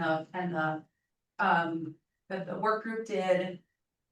There's such a misunderstanding of what is prevention and that there's a science to prevention, and I think that document like highlights really well some of that. And if there's a way to kind of highlight it, and I'm not saying like you come and speak about it. I mean, I am offering that I would, Yeah. but I'm also just, it's more about how to get out the word of like really deeply helping the public and others understand what is prevention and what is our plan for how to fund it. And why we came up with those priorities, and it could be literally a 5 to 7 minute thing, maybe that's too much, okay. We haven't submitted to my knowledge. No, we haven't. So this will tricky. The draft of it's due tomorrow, but I'm not presenting, so in the draft that I sent over to Chastity, there are a couple slides that will highlight our prevention work. But we can certainly go into more detail about what is prevention, and if you wanted to speak. I won't speak for Chastity, but I'm sure that would be fine. Yeah. And I'm happy to talk to her if she would like me to or not. It's like, it's not about me, it's about like making sure that sort of document, because it was such a big part of last year. Yeah. To be able to share with folks. And we didn't give them last year the whole prevention document that came out. No, we didn't. So let's include that in the information with our workout session. The document that the prevention group put Put a out. link to it. Oh, yeah, we could do that in the PowerPoint. Yeah, Because it is buried on our website, the website is very. it's kind of impossible to find unless you know what day it got accepted. Cause it's not like a document, Do you want us to add that to the document? as a document list, Yeah. that would be amazing. Yeah, and Chastity is one of her things that was, I think I can say it, in her interview, talked a lot about making much easier to get council information. We shouldn't have to dig through multiple websites in order to find what we need to find.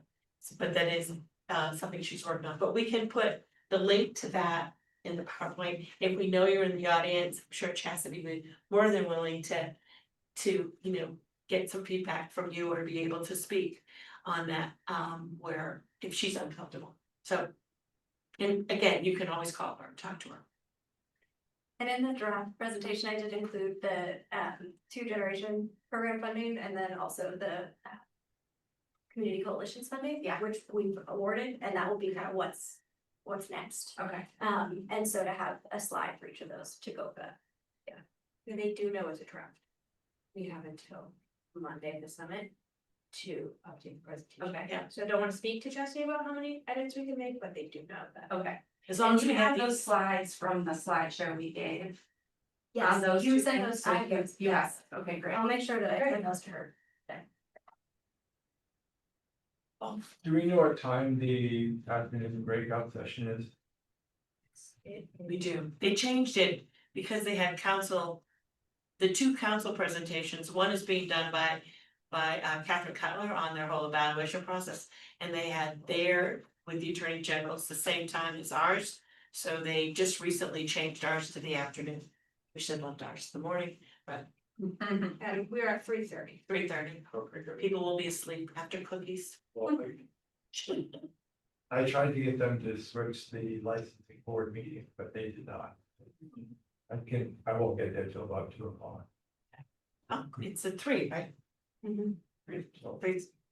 And we have the website pulled up. Yeah.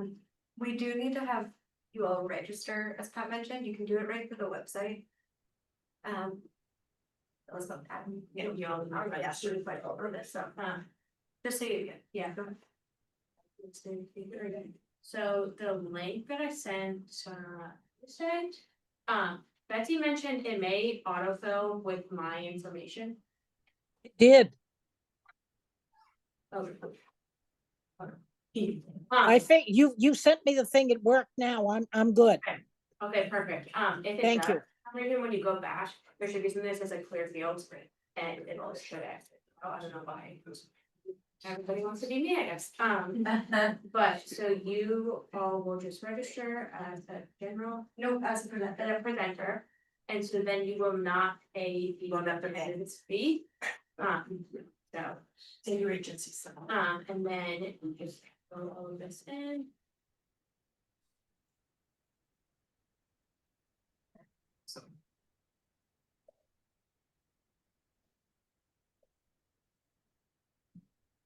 So while I have everyone's attention, after the summit, it's we have a full council meeting the 11th here in Augusta.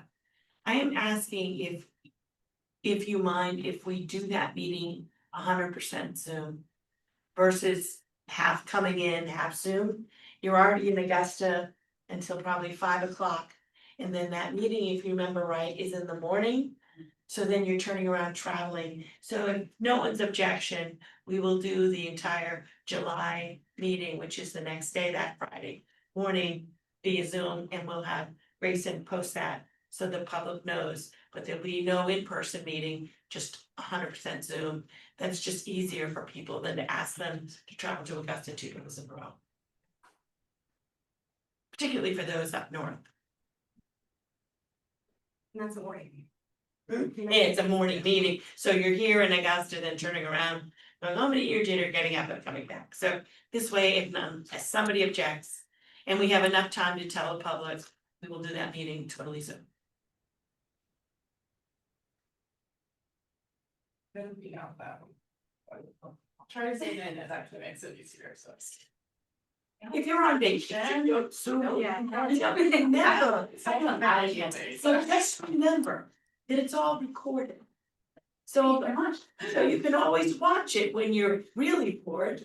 You can watch any meeting, so you can always catch up.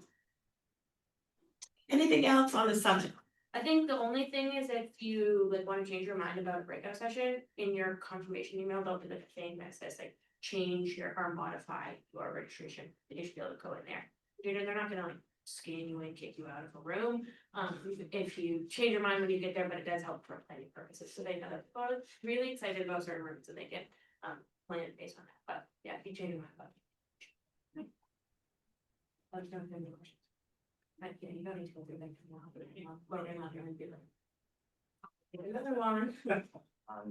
Great, and the Moss Center has a breakout session in the morning, which I would encourage those who are interested to hear what they're doing. It's their work with their dashboard and the website and all the data that they're gonna collect in regards to the opiate settlement funds. Okay, any other questions about the July meetings?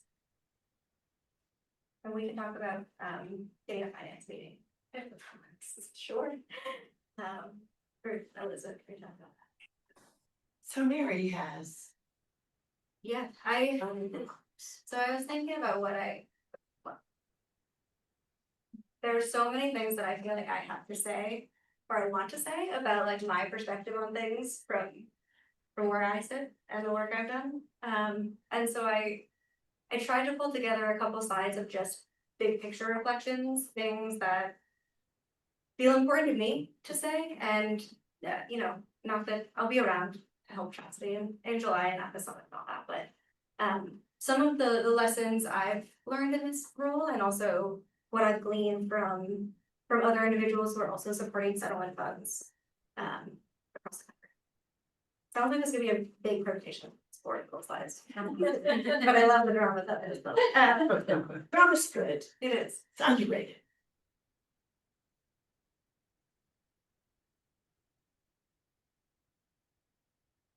Is there music to it? Well, There should be. yeah, and it has.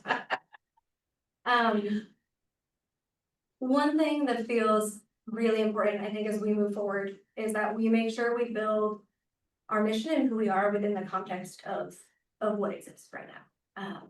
We have funding for the next now, 15 years? And we could be a grant making organization and entity for the full lifespan of the council.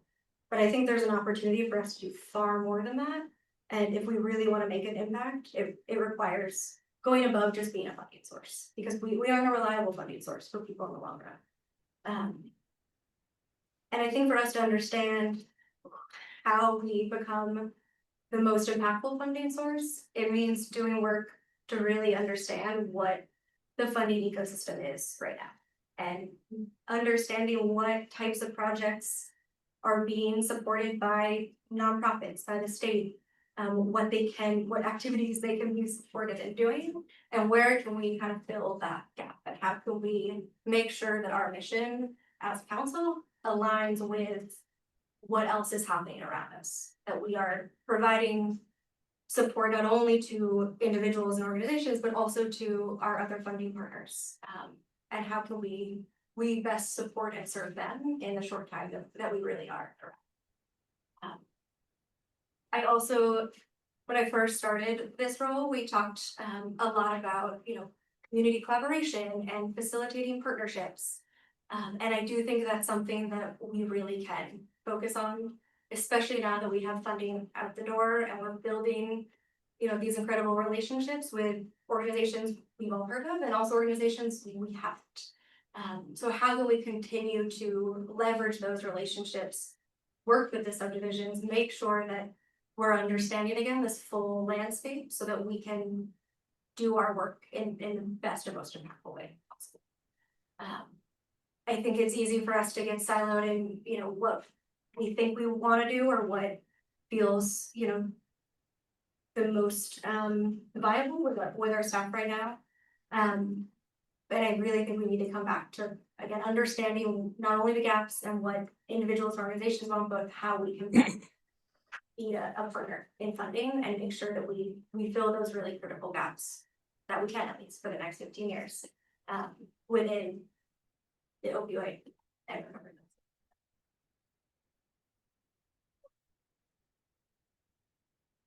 I also think there is this opportunity that the council has that's well, there's so many things about our work that I think are unique, but how we communicate and how we engage with people matters. And if we can lead by example and we can do work where the language we use around recovery and addiction and people who use drugs, that matters. It matters in the grants we put out, in the communications we put out. And that makes an impact, and it's a small and subtle way to help, shift the status quo a little bit. And I think that's really, really important. It's also important that we look at what other organizations are doing, like we have, like the John T. Gorman Foundation, and mirror them and learn from them, which we've been doing. And I know when I first started, that was a lot of work that you all did. But I think there's so much that we can leverage from what they're doing, and then we can adapt to our work on a larger scale. I also think we right now have this incredible privilege of flexibility and autonomy over how our funds are used. In so many ways, our funding is less restrictive than other funding sources, and that's an incredible privilege for us to have, and something that also brings a lot of power. And I think we all need to look at ways that we can leverage that and challenge what we know.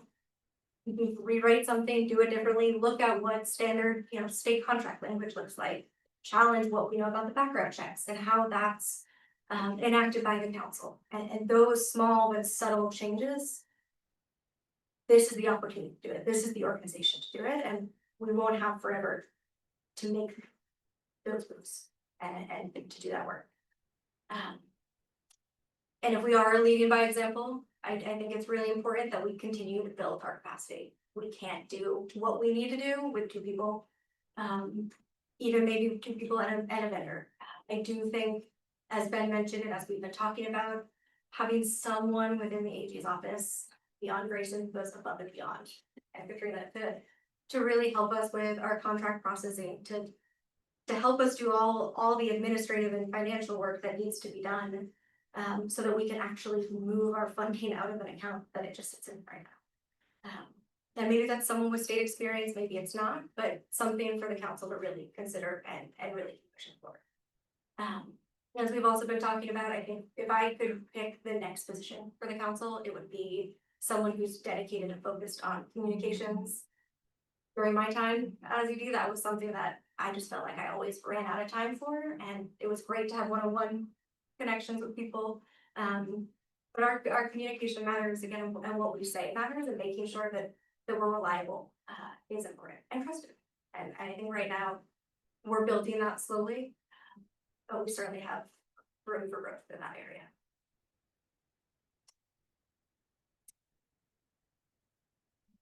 I know we talk about like needs assessments and figuring out what these gaps are, and that again is what I came into almost 2 years ago.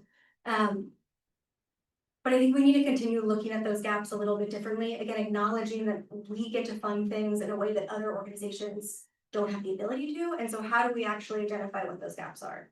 And again, it's working with other funding partners. It's figuring out what, for the SSPs, what can be funded through traditional sources, making sure we can provide that flexible funding.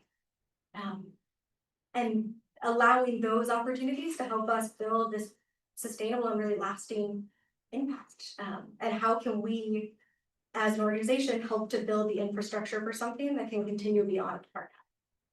And how can our relationship with providers, organizations, the state, subdivisions help to kind of create that framework and build that blueprint? And when looking at those gaps, right? Like, what are the big system level changes?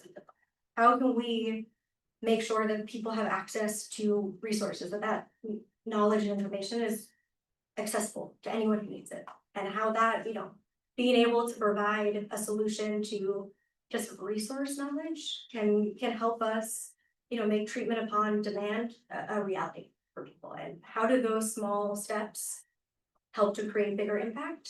And so I would just encourage you all to keep looking at things from different perspectives and acknowledging that we don't have to do things like everyone else does. And this is just, it's gonna go away. And we've already been building and doing such great work. And I think really focusing on how we can differentiate ourselves while providing support is a huge part of what comes next for us. And to remember, our work is not about telling people how to live their lives or what is right or wrong or having these, moral narratives. It's about making sure that everyone we serve at the end of the day feels like they have purpose and dignity and they know how to build community and they feel that belonging. And whatever healing looks like for them, they have the opportunity to do that. And as someone who, teaches yoga and does sort of the holistic approach to things, I know there was a lot of grant applications that had, sort of that approach to SUD and OUD treatment. And something that we can fund, we can take, those risks on funding organizations like those who are doing the work in a different way that meets the needs of their community and their people. All right, the last thing is, and I've said this, but this organization is so incredibly unique. It's even unique within the context of the settlement funds. And we need to serve from that place at any chance we can. We can, again, leverage things like innovation, different and creative solutions to these issues and problems we know exist, but we can do it differently. And we can challenge what we think of as the typical, status quo for big funders like ourselves. And if we can do that, we can create opportunities for other organizations to do that as well. And again, to do the lead by example thing where we can partner and we can work with folks. And I just think there's such an opportunity for how we can do things differently and bring along partners in that journey. I also again, meeting community needs and problem solving from what is our unique perspective and angle, I think is the key to a lot of our work moving forward. There's so much that we know we can fund and will continue to fund, but what are ways that we can support beyond just typical grant processes? And meeting all the folks through this, through this work and especially through the grant process. I do think we need to remember there's a lot of people who weren't funded who we can still support in some way. And we get to create what those processes look like in real time. And that's also incredibly unique in and of itself. So I would encourage you all to remember that. And there's a lot of small but mighty organizations out there who we can support in ways, again, outside of just cutting them a check. But we can think about TA, we can think about all these different approaches to the way that we do our work. And we can figure out what works and also what doesn't. And there's so much value in that as well. So thank you for letting me share all those thoughts. And also for allowing me to do this work. It's been an honor and privilege, sure. That's all. That's all I got. May I make a comment about the group? I think it's been said lots of times, but it still never gets old to say how amazing you've been for this council and all of them. And it's not just your time and energy, and it's the thoughtfulness you bring, the partnership you bring. Even just giving us the summary of your thoughts on how we move forward, you have been so focused on how we, not just what we do, but how we do it, and keeping us all moving forward in that, doing it with purpose, with integrity, with healing in mind. So I'm just so thankful that you did this for us, so thank you so much.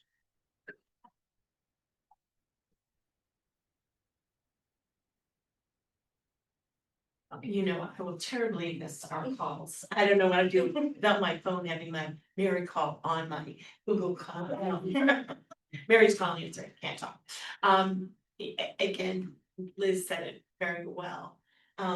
You did an amazing job, but you also gave this council a face in the community that was always with grace and tact. And the piece that I ran into people who we didn't fund, who said, she's such a delight to talk with. That professionalism in which you said no to people isn't easy. And I know at times it wasn't easy for you to say no. You're not gonna get that, but you did it in a way that let people still feel good about what they did, even though they didn't get the results they wanted. It's a gift, not everybody can do that, and you often can't teach that. It's sometimes it's just there, and you have that gift. So I will terribly miss our calls, but I do wish you well, although you are going to Washington DC. I know. So keep in mind all the things we just said about your passion, about your dignity. Yeah. And all of that Yeah. as you progress. Thank you. I will I miss you. appreciate that. I will say, I feel like I think I said this once, but I do feel like I kind of grew up in some ways with this council, and there's so much that I've learned of like skills that I realized I didn't have, which has been amazing, and also there's so much I'm excited to learn, and I can't wait to be a student in that sense again, and to fill my own gaps, right, and understand what all these things that I recognize I don't know, and some things I'm really excited to learn, others, I don't know if I need to do a grant process ever again, but that's okay. A lot of people. But that's. You never know.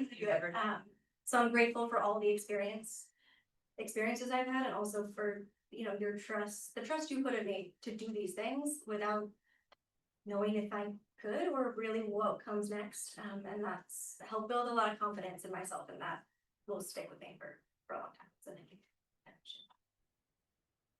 Very grateful.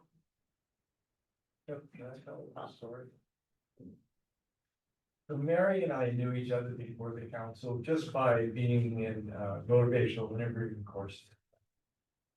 And she gave me a call once and said, I'd like to meet with you.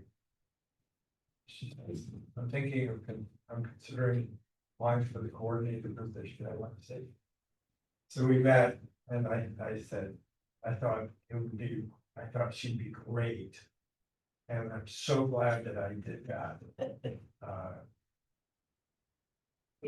So I wasn't involved with choosing you, but I was so happy when your application got picked. That was good. Was it not the press or Face the Nation? Okay, so thank you. Yeah, that's what impressed me with her.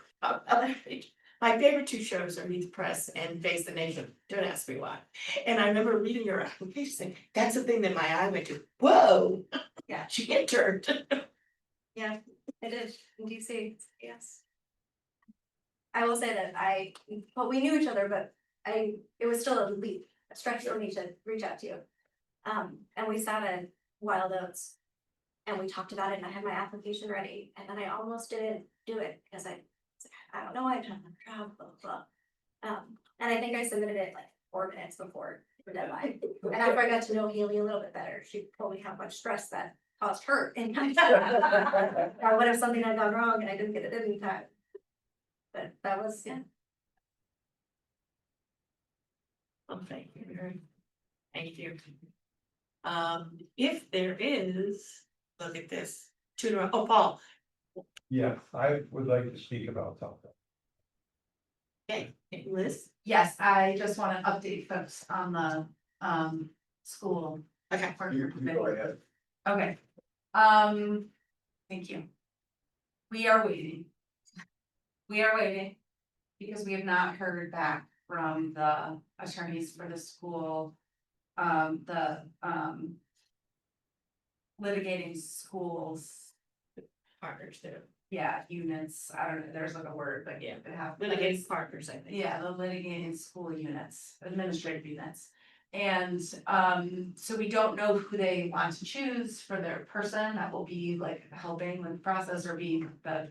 And so we have not started the work group because we are waiting to hear back from them. And we haven't heard back from them. So I just want to be clear, we're ready to go. We have some folks we think that would be great for the committee but we haven't heard. Brendan, when he's back from vacation, is working on another angle Cause he's tried a couple Yes, times and that he's is, been working it. so he's gonna work another angle to see if he Yeah. can, what he can do to try to get that moving forward. And we Because may know be that's able to kept. start moving forward with the rest of the group while we wait. So I think we were sort of hoping that we would have that person lined up, but we could start moving that forward, but I think we'll probably just start forward. And then add them in as they come along. But I want you to know it's not, it's happening. It's happening. It's happening, it's just like slow. I am done. Thank you. That's great.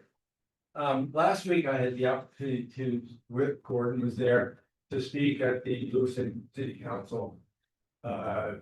Meeting regarding a, proposal for a regulation, new regulation there for, syringe service programs. And it was pretty.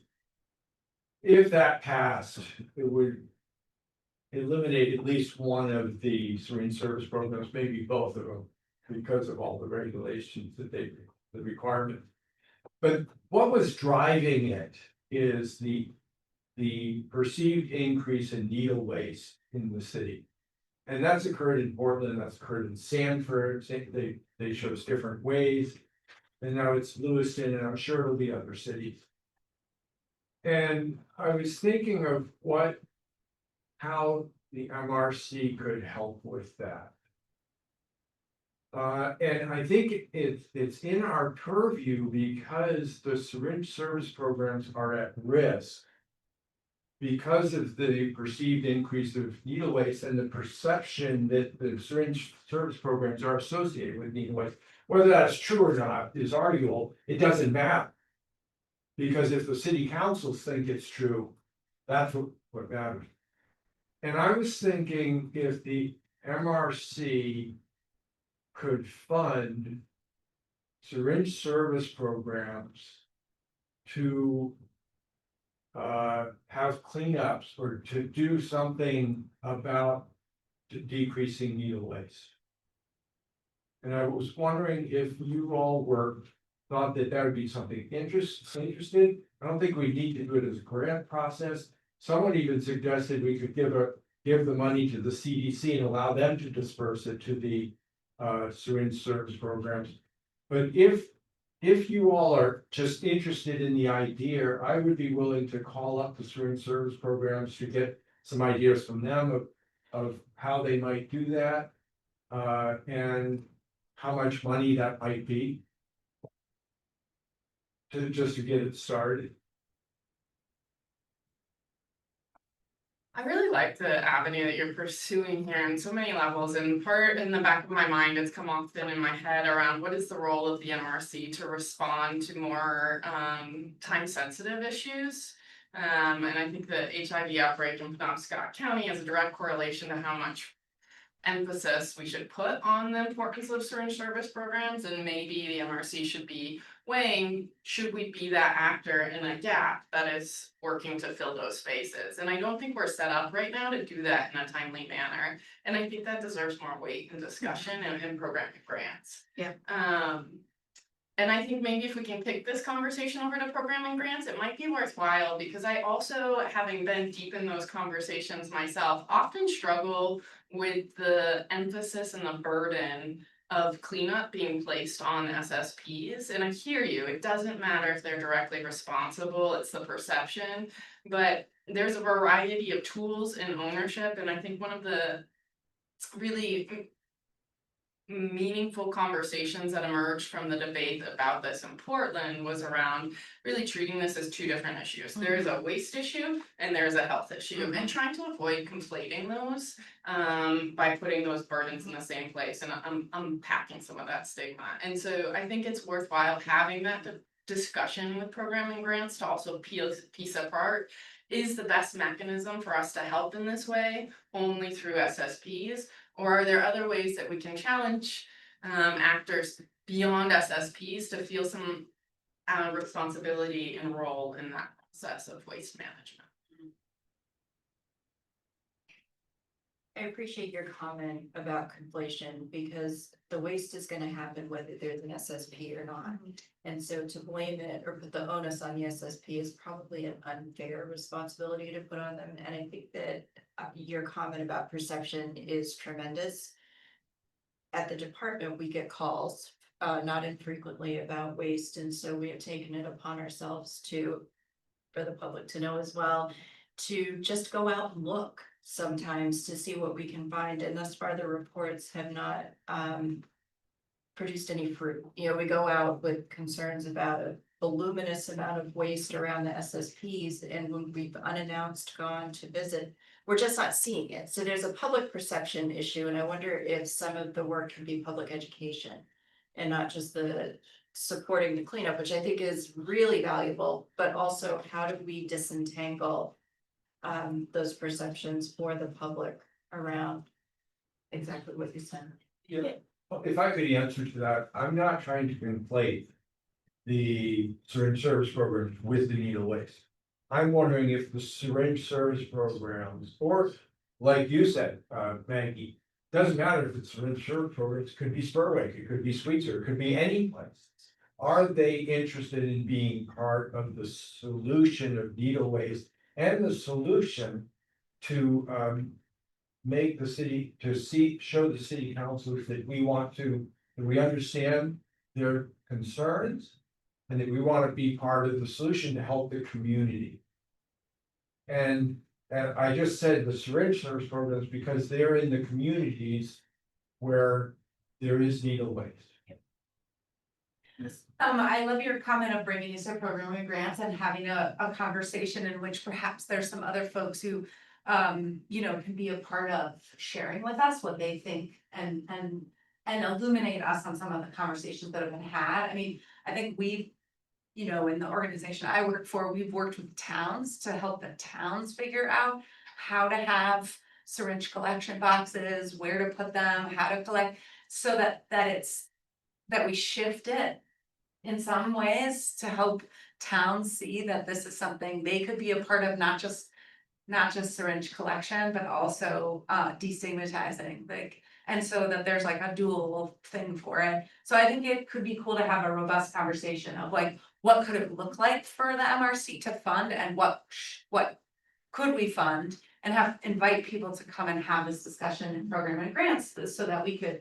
But I also think we need this issue of the mechanism of how do we do short-term or like immediate need grants. I mean, I know we've had this conversation before, but it also is like, it's coming up again, because I do think there will continue to be things, especially with the way federal funds are being slashed and cut.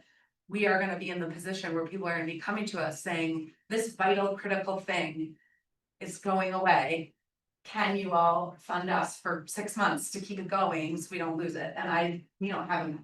It's, I mean, we started that process. Yeah, we did. And then we tabled it and Right. we didn't get back to it. Right. So it's time, I think, that we get back to that. And I believe that original document came out of programs and grants. Yeah. And I do believe that the conversation is happening all over the state. I mean, I live in Bangor, where we have the highest rate of now, hepatitis C, as well as the AIDS piece coming into play, HIV coming into play.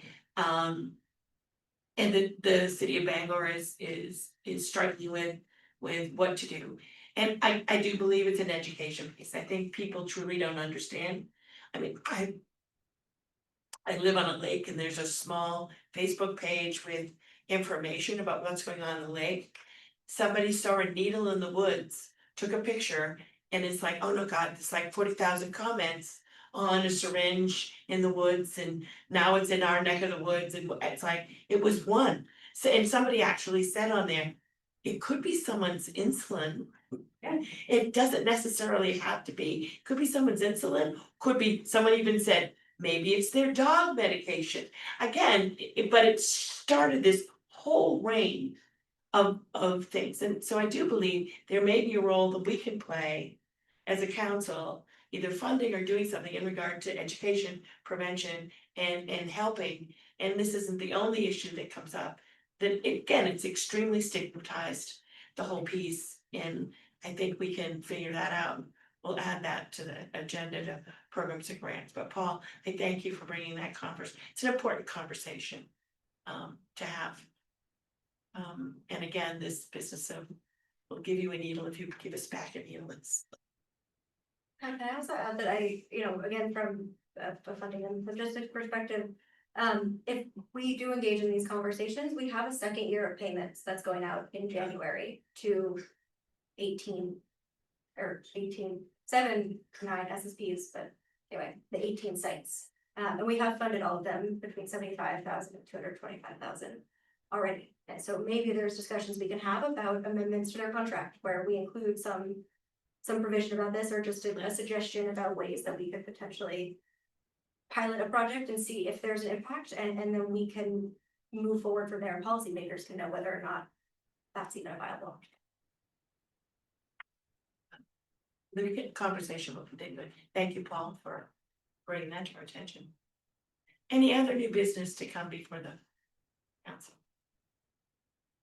All right, so I will see hopefully most of you at the summit.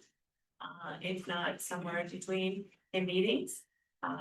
Hopefully, maybe we'll have a non-rainy weekend, making no promises. And I call this meeting to adjournment.